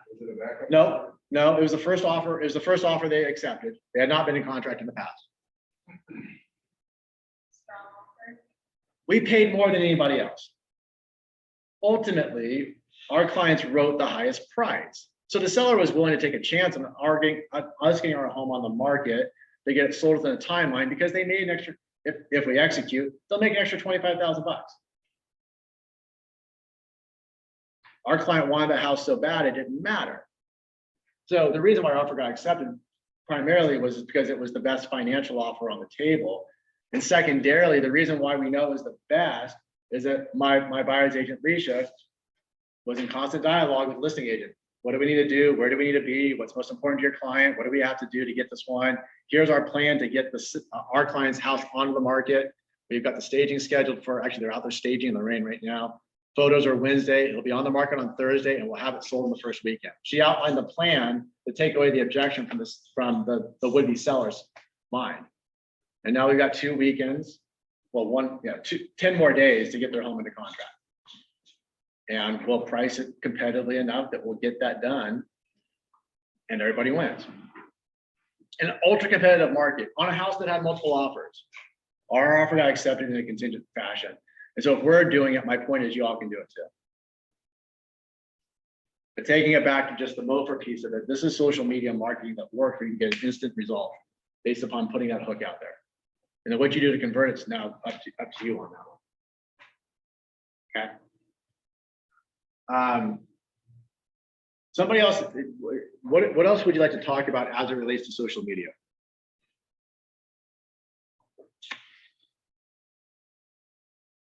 Any other aspects of social media that you've seen work, that you're concerned about, that you've been thinking about getting into? Which platforms are you using? Yeah. That one. That's it. That's, yeah, well, yeah. We run, when we're running ads, when we're running ads through command, we would test them on both Instagram and Facebook, and we always got better response and better lead capture on Facebook, so we stopped doing Instagram. I have a lot of people doing Indeed, not Indeed. What's the other one? LinkedIn? LinkedIn, yes, thank you. Yeah. So I'm not, what you didn't hear me say is that Instagram doesn't work. The messaging that we do has not proven to be successful in working on Instagram. So it's a little nuance in what I said. So if Instagram's working for you all, awesome. It just, whatever our messaging is, or our demographic maybe that we're going after, Instagram has not been successful for us. Is anyone using Instagram successfully? I've gotten 2 recruits off, so I use it. Okay. I can refer off of Instagram, but I don't know ads. It's just more of me walking to the lifestyle. Okay. So what's your name? Michele. So what Michele is saying is that it's a good way to Instagram has been good to promote yourself or to promote the house, but not so much running an ad. You're just authentically being yourself on camera and going through the home and doing the thing. Yeah. I think that's smart. Okay. So let's talk about LinkedIn for a second. Is that if LinkedIn, and we use it for recruiting too, agent to agent. And yet people talk about real estate on LinkedIn as well. So it may be something that you want to consider. But like I said before, if you're going to go there, be willing to do some stuff in that space for a certain amount of time to see if it pays off for you. I have not figured out a way to monetize TikTok yet, but I'm thinking about it. Like, how can I actually get a return on investment on that one other than just being goofy on there? I haven't quite figured that one out, and I just avoid Snapchat at all costs. But staying on the social space is consumers love videos. Consumers love they get to know you by seeing something that's moving as opposed to something that's stagnant. So by shooting the video on the walkthrough, I think is a great way of doing that. On the flip side of that, though, is you could become a local expert by using video. So let me just talk about this for a second, if it's of value. There's an agent in our office in Roseville named Sherry Walker, and her focus is plus 55 communities, retirement communities. And so there's multiple retirement communities in and around Placer County. And she does, all of her videos are centered around what the lifestyle is to live in those neighborhoods. So she'll go out and say, if you're thinking about moving to Sun City, Lincoln Hills, with on video on YouTube, here's some things to consider about Sun City, Lincoln Hills. It's got the clubhouse, it's got the golf course, it's a 10-minute commute to the hospital, it's right by the casino. And she does the same series for Sun City and West Roseville, and then whatever. So she's becoming the expert on building up a video library about content that if someone was thinking about buying a home in Sun City or in one of these retirement communities, she's getting into their living rooms, into their family rooms on a screen without ever having to meet them face to face, so that when they do call her about selling a home or thinking about buying and moving to that neighborhood, they already feel like they know her. She's already taken down the wall of being a stranger because they've been interacting with her or watching her on a screen on her videos. So there may be an idea in there for you to implement. If your target is a first-time home buyer, or it's a military situation, or a certain geographic space, empty nesters, retirement. People Google that stuff, people look online for that. So if you're gonna go do it, YouTube, to me, YouTube is the place to go, because do you know who owns YouTube? So Google owns YouTube, and Google likes Google products.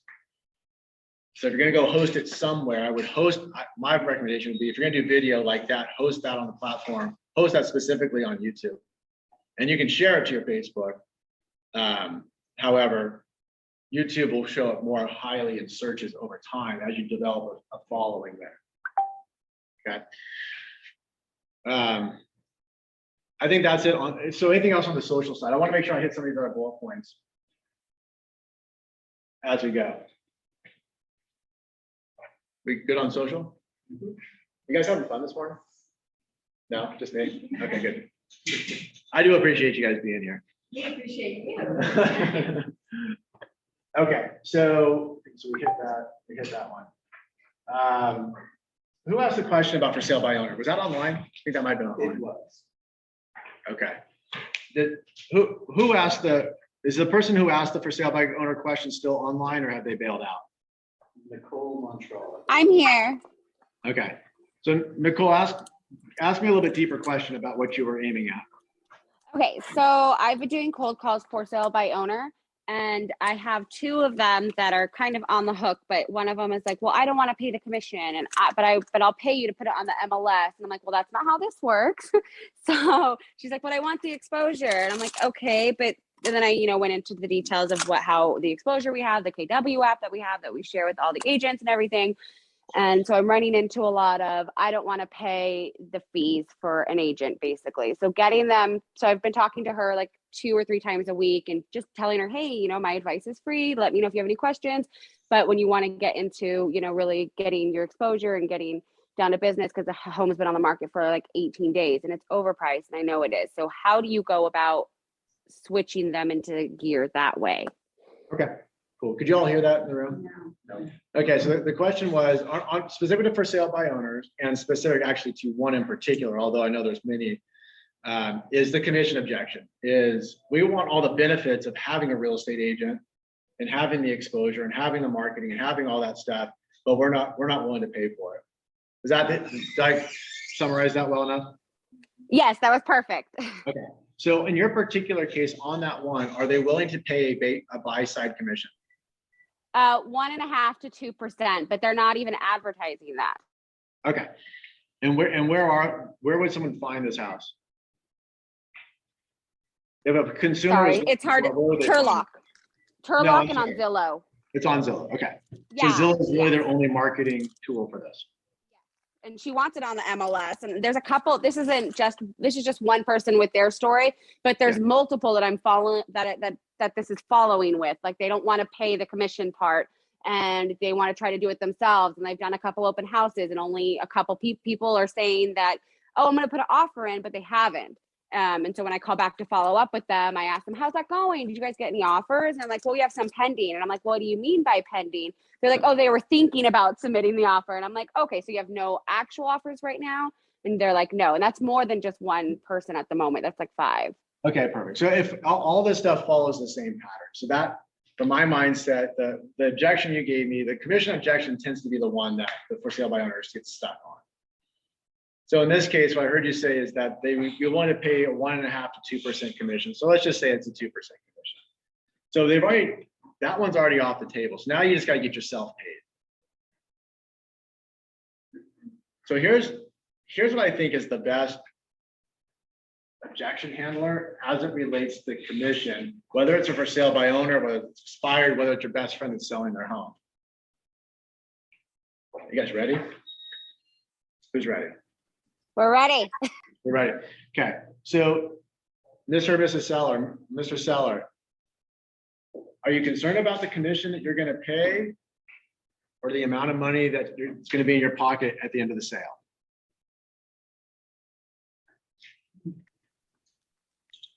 It's the money in their pocket at the end of the sale. And that's always the answer. If they think about it. So again, what are you really, is it the commission or is it about your net proceeds? Is it the commission or is it the amount of money that you're going to walk away with it at the end of the sale? And ultimately they may have to think about it. They may ask you a clarifying question, but at the end of the day, the answer is, well, I want to walk away with the most money possible. The other thing, add to that right there, is that they're saying, well, why am I gonna pay commission as well in a market that the houses are only on the market for 2 or 3 days or a couple weeks? Yeah. Well, how's that going for you?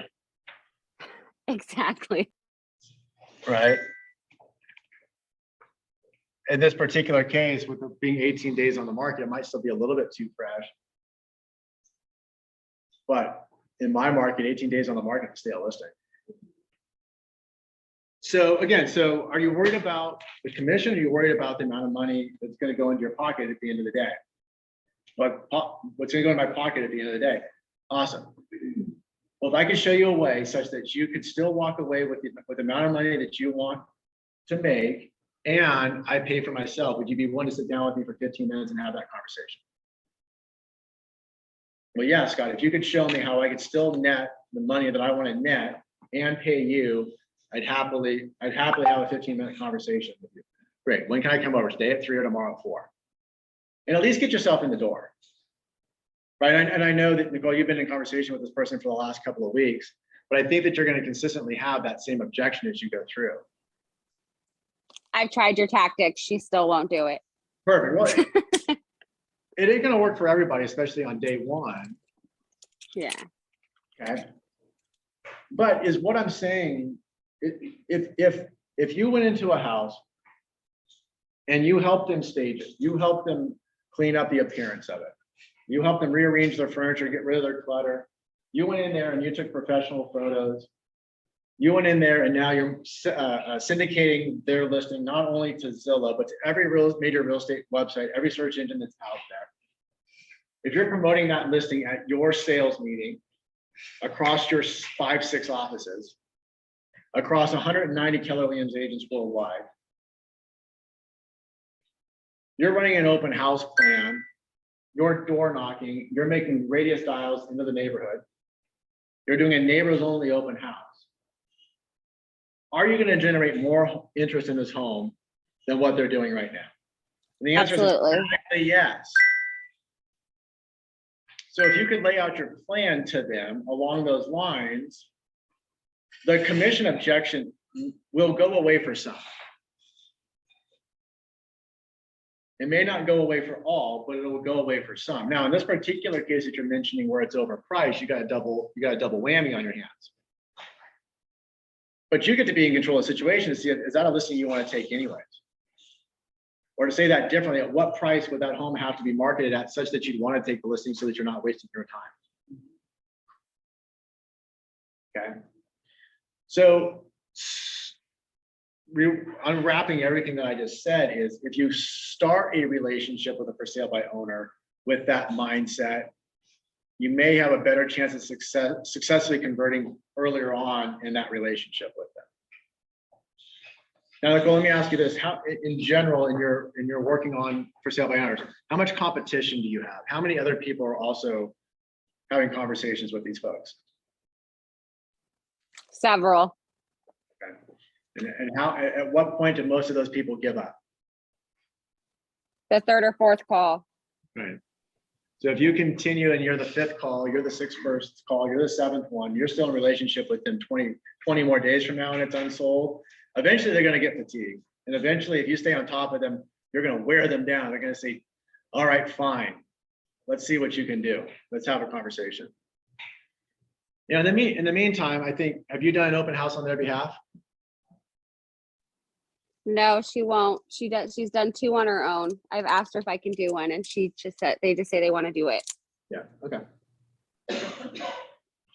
Maybe you're not allowed to do an open house on their house anyways, because it's not your listing. It's not our listing. So I would just say, you know, those types of dialogues tend to pay off over time. And really, I think the secret to success on the for sale by owner is just staying top of mind with them, because statistically, the majority, if they don't sell within a time frame, they're going to hire a real estate agent. It might as well be you. It might as well be you. Okay. Hope that helps a little bit. I know it's a tough one, and yet it sounds like you're doing a lot of the right things. Just trust the process. Yeah, it's like you said earlier, give it, 3 to 6 months to see before you give up on it. And I just figured with this specific client and a couple others I'm working with, it's like, okay, you have to be in their mind constantly. And I've been reading a lot of YouTubes about being in contact with them, not just once a week, because they are fresh and they're new and they need someone to talk to about it or whatever. Even just sitting there listening to her vent and stuff, you need to contact them at least 2 to 3 times a week, because you're not bugging them. They'll tell you when you're bugging them. Yeah, I'm with you. I'm with you. Okay, let's move on to something else that's up here then. So I see one question up here that's kind of intriguing. The getting seller off the fence. Who someone asked about getting sellers off the fence? And did we not, did we answer that, or did you give some context to that? As far as maybe trying to find the replacement property, or do we want some more things about that? Yeah, the sellers who are on the fence, so if they are waiting, but there is no reason. It's not about like replacement property or anything else. How you follow up with them. Perfect. So there's a saying, I don't know if it's a bold saying, it's kind of a way of saying, but people are more likely to move away from pain than to move towards pleasure. So to say that differently, knowing our clients or knowing our prospects' pain points will cause them to act. They're more likely to move away from something that's uncomfortable than to go after the thing that they really want to have. So what I would say, if somebody is on the fence, really knowing what, and this could be a buyer, this could be a seller, it could be anybody in your world. What's their pain point? Another way of saying that, what's their motivation? What could be so painful about the thing that they're doing right now that if you show them a solution to that would cause them to get off the fence and go take action after it? So this is where getting to know your people really makes a difference, because sometimes it is, we want to move closer to the grandkids. We're getting older and we just can't do the stairs anymore, or we can't maintain the backyard. We really can't afford the payment because, with COVID, one of us lost our jobs. So to know how to get people off the fence really means to know your people and to know what would cause them to take action. And I hate to say pain because it seems like we're kind of being manipulative in there, but it's just psychologically true that people are more likely to move away from that painful thing than they are to go towards the pleasurable thing. So to really know where they are. So the question is, you told me before that selling the house or getting to this other place is important. Why is that important to you?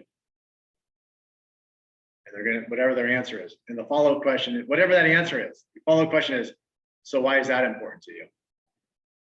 The next one of the next question is, why is that important to you? You go 3 deep to find out why that is the painful thing that they're trying to move away from. And now you truly know their motivation. We need to get to Texas. Well, why is that important to you? Because our grandkids, my son, my first grandkid is there, and we want to be by the grandkid. But why is that important to you? Well, because when I was a kid, I didn't have a relationship with my grandparents. I didn't want to recreate that same thing with my grandkids. Awesome. So if I can show you a way such that you could be a prominent person in your grandkid's life by getting you to Texas by next summer, would that be a benefit to you? As compared just to the surface level as we want to move to Texas, or we want to move to be close to family. Getting really deep to find out why that's their thing will probably cause them to, will crystallize in their head why taking action now is a better choice than taking action down the road. So using that 3 deep technique may get you there more quickly, or may get the client there more quickly in making a decision. Why is that important to you? Why is that important to you? Why is that important to you? If I could show you a way such that we can achieve that thing, would you want to know how to do that? Great. Let's put together a plan so that I can get you to Texas by summer so you can be there by his first birthday. That's the emotion. Emotion makes people act. Okay. Let's hit one more thing. What? It could be something that's on the board, or somebody else just has a general question or general topic we want to hit. And if not, I've got something prepared in front of me. Dealer's choice. Okay, dealer's choice. I'm the dealer. I get to choose. I like it. Okay, I'm going to give you a bold preview then.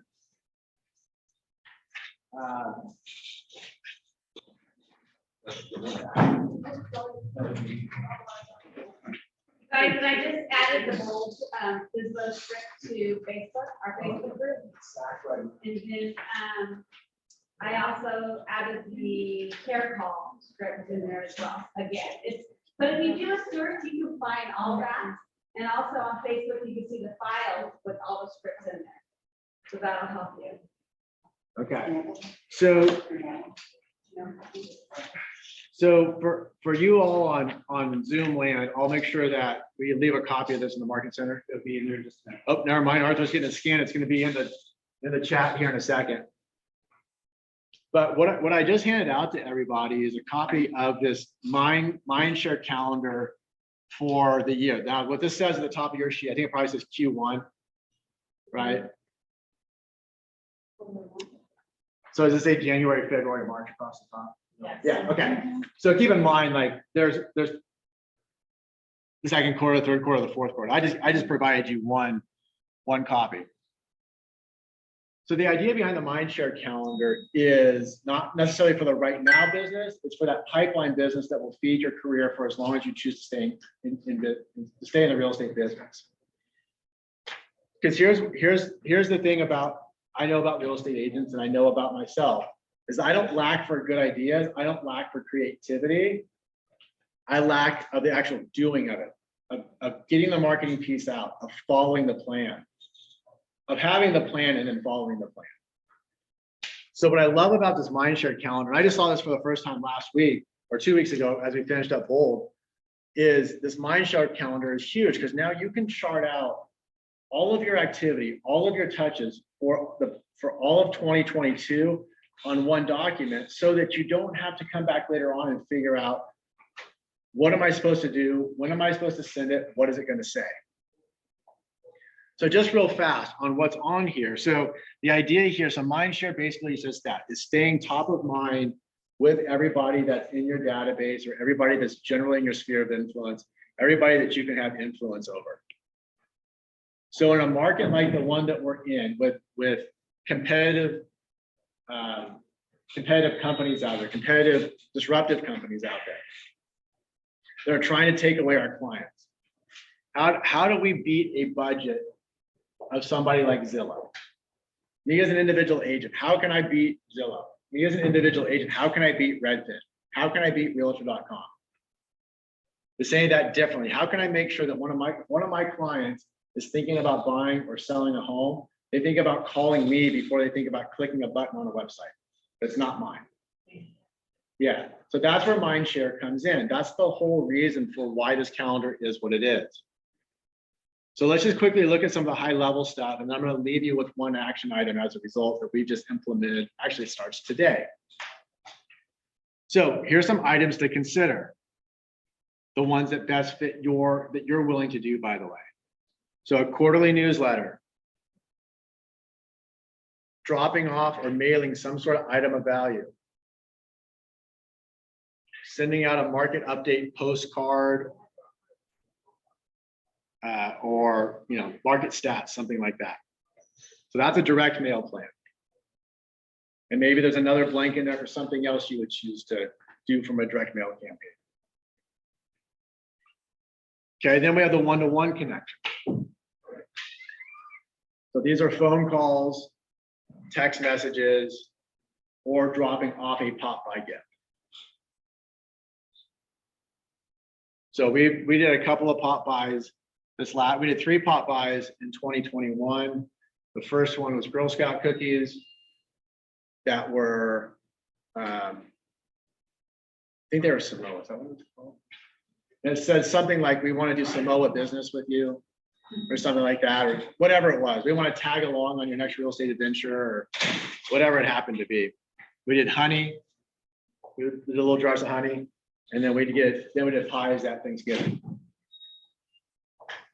Okay, then we have these 3 ideas for email campaigns. So that bi-weekly or that bi-monthly neighborhood nurture email, doing a business-to-business profile video interview, or business-to-business profile post. So we do something on the business-to-business photo videos where we just do an interview with people in our database that own businesses. So just grab the cell phone. In fact, you can go to my page probably and see one in the last couple of weeks where I interviewed our buddy that owns he's an electrician. And I just interviewed Kevin on camera for 1 minute, minute and a half. Hey, this is Kevin Rohr from KSR Electric. Kevin is a friend of mine. He's a great electrician in town. Kevin, tell us a little bit about your business and the type of clients you serve. And then Kevin talked about his business for X amount of time. And I said, awesome. So if any of you guys are looking for an electrician, I highly recommend Kevin. His contact information is in the comments below. And he got blown up. He got all this business from it. He got all sorts of shares, all sorts of love on the post.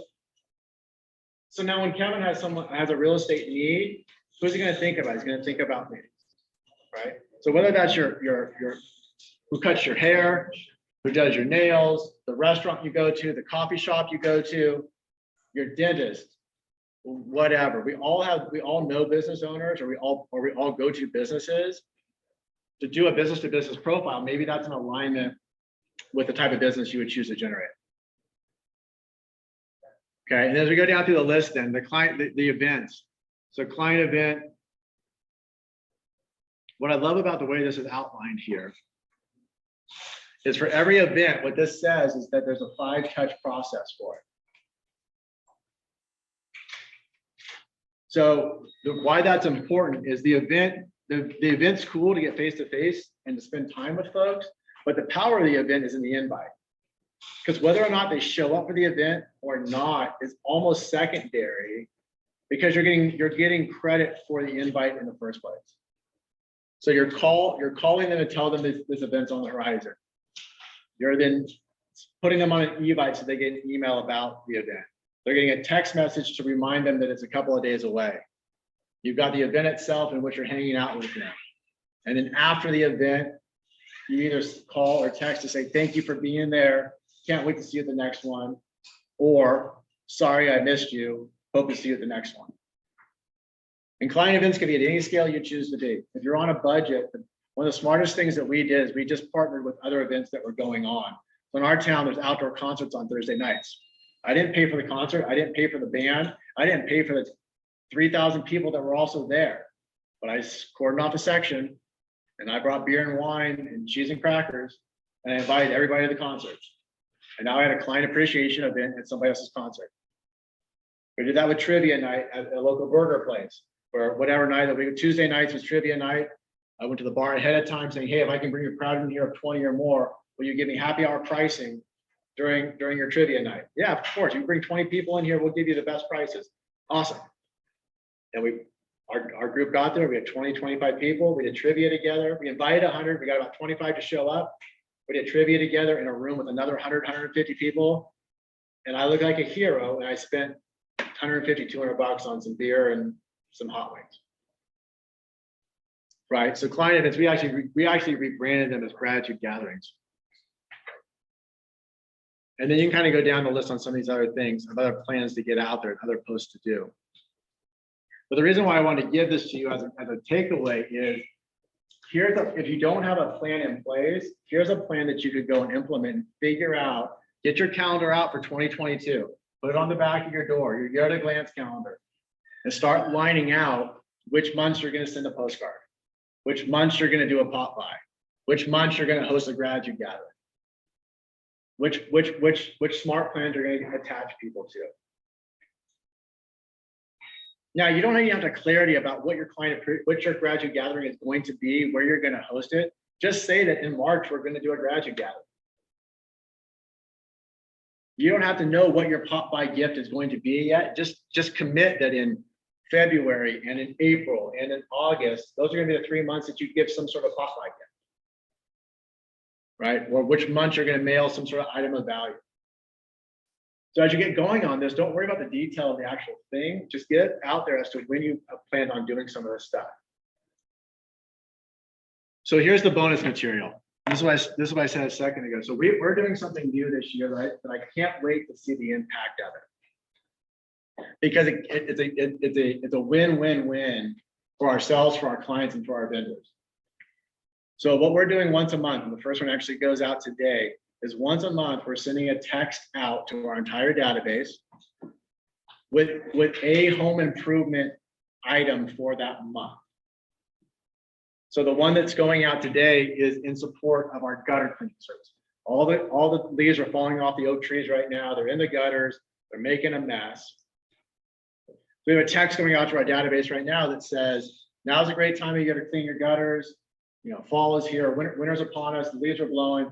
Now's a great time to clean your gutters. If you need a resource, we highly recommend that you use Sierra Pacific Home Services to do your gutters. Here's their phone number. Please tell them Scott sent you. So we're giving somebody a tip on something to do. We're supporting our vendors to grow their businesses. And the result of that will be that we generate leads or build relationship with our folks over time. So we have one of those for all 12 months of the year. So we have gutter cleaning. Yeah. Would you be able to share that? Yeah, I'll tell you right now, to the best of my knowledge. So don't quote me on this, but I'll see if I can get all 12 of them. So gutter cleaning is this month. In no particular order. Arborist for tree trimming. Air conditioning service. Heating service, smoke detectors, and air filters. Smoke detectors and air filters is one and the same. Clean your air ducts, your dryer vents rather, your dryer vents. Landscaping cleanup.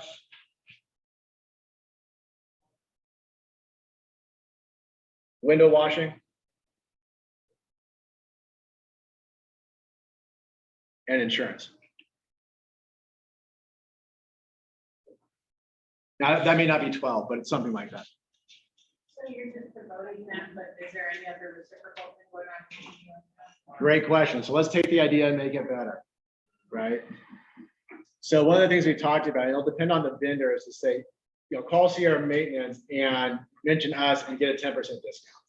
We did not happen to get that pulled off on this one. I wanted to be done is better than perfect, is one of my favorite sayings. But we'll get better at it over time, right? So there is that type of thing. There is no implied reciprocity coming back from the vendor. It's inherent reciprocity. That if we're referring them business and we're generating more and more leads for them, they're going to generate leads for us. So we're not getting paid anything on that side of it. We're just promoting people out of the goodness of our heart, knowing that it will come back to us at some level, the other direction. Right. So you have a couple of choices on doing this. The three other sales agents on my team, they're doing it manually from their phone. They're just going through their database on their phone, copy and pasting the text, copy, paste, copy, paste, copy, paste. And they'll do it one-to-one with folks. I'm not. I'm using Twilio through Command. And that one text will go out to everybody on my list without me, but Laura setting it up, my assistant's setting it up today, but all that will go out to all of them all at once without me having to do it one by one. So whichever would be best suited to you. What I like about my process is I don't have a choice in call bias. My text is just going out to everybody. And some people are gonna probably unsubscribe from my text chain. Some people are gonna say, who the hell is this? But someone who I wouldn't otherwise call is gonna get back to me and say, awesome, thanks, I needed that gutter thing. Oh, by the way, we're thinking about moving next year, when can we meet? And if I had the bias, I'd only do it to the top ones. I don't want to do that. So we're doing without bias, just sending it out to about 1,500 of my group. And I'm just detached from the result. I'm nervous about it.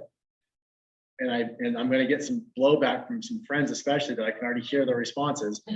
And yeah, they're still going to do it anyways. So my point is, in looking at this Mindshare calendar, is this is another way that I know that we can stay in relationship and stay top of mind on a monthly basis with the people that already know, love, and trust us, by offering them an item of value that has no cost to us, has a benefit to our vendors that I know in turn will generate business for us. So just an add-on to what's here. Okay. So what I said at the beginning, I'll say again as we wrap up here right now, and that is, don't try to be a jack of all trades. Don't try to do everything that we just talked about. But here's what my hope is, and here's what my goal is for today for each one of you in the room, is that something that either I brought up or that was shared amongst this group or the folks that are on Zoom, there is at least one action item that you can go put into effect today. I would like to hear him. So as we wrap up, because this is what Keller Williams land looks like, is typically you hear an instructor say or presenter say, what was your aha? What was your takeaway? So I'm going to just turn that a little bit on its head and say, from what we talked about today, what's one thing that you're willing to take action on before today is over? Make phone calls. Okay, make phone. Who are you going to call? The R2D2 list. You're going to call what? The R2D2 list. Okay, perfect. So you're going to start R2D2 today. DTD2 today. There you go. No, yeah, we're not doing a Star Wars call today. Yes, perfect. So start the DTD2 today. Okay, love it. Who else? I think the bridge loan, finding a lender that actually. Okay, Say that one more time, Michelle. The bridge loan, finding a lender that could do that and, promoting that. Where do you see that evergreen is? Yeah, evergreen.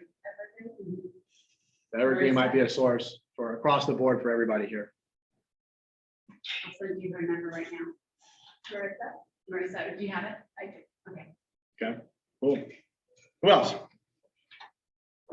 Yes. The stool. I need to make sure I have my 4 legs and then I have my plan for each leg Ah, for the legs. cool. Who can help you with that? I meet with her once a month. Okay, cool. Yeah, have a stable business. Have a 4-legged stool. Love that one.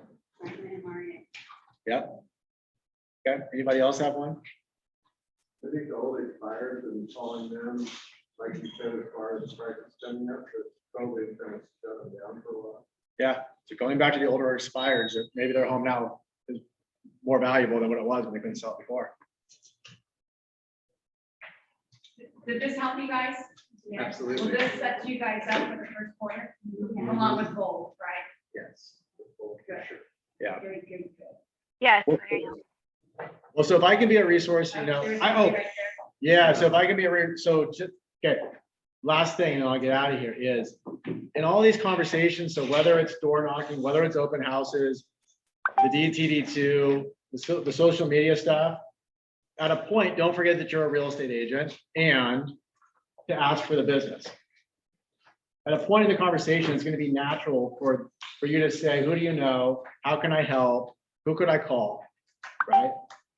So let me role model that for you real fast. You guys know anyone who needs to buy or sell a home in and around the greater Sacramento area? I would love to be your resource. So in all seriousness, if you do have clients that are leaving this area, that are thinking about buying in Sacramento, El Dorado Hills, Folsom, Roseville, Rockland, Placerville, That's the geographic territory in which we sell in.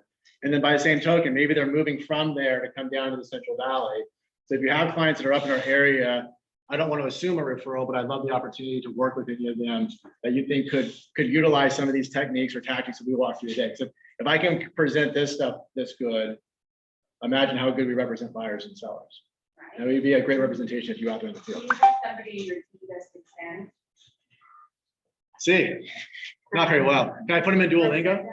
Yeah, no, not that works directly in my employ, but within my brokerage, I do. Yeah, Rachel does. Rachel Adams, she's under you. In your office, yeah. Yeah. So cool, guys. I'll leave business cards up here in the front if you all want them. Other than that, this is the very last thing that I'm gonna say is, this is the last full week before there's a Christmas holiday and New Year's holiday, whatever else. I love what you said at the very beginning, that this is the time of year where you always kind of buckle down and got work done, knowing that a lot of people take time off. Okay. I would just say this as a form of work-life balance or work-life counterbalance is, y'all have the choice right now to either work or spend time with your friends and family. When you're here, work hard, focus, get your stuff done, stay super hyper focused on the stuff that you need to get done to move your business forward. And when you go home, be all in with the family, be all in with the friends, be all in with that experience, and let there be a little bit of separation, because your family deserves it, your friends deserve it, your community deserves it, is that when you're with them, be 100% engaged with them and all in with them. And when you're in these walls, play hard in real estate so that you don't get to the end of the year just feeling exhausted and burnt out. And then you'll be off to a great start for 2022. So that's it. All right, guys. Thank you.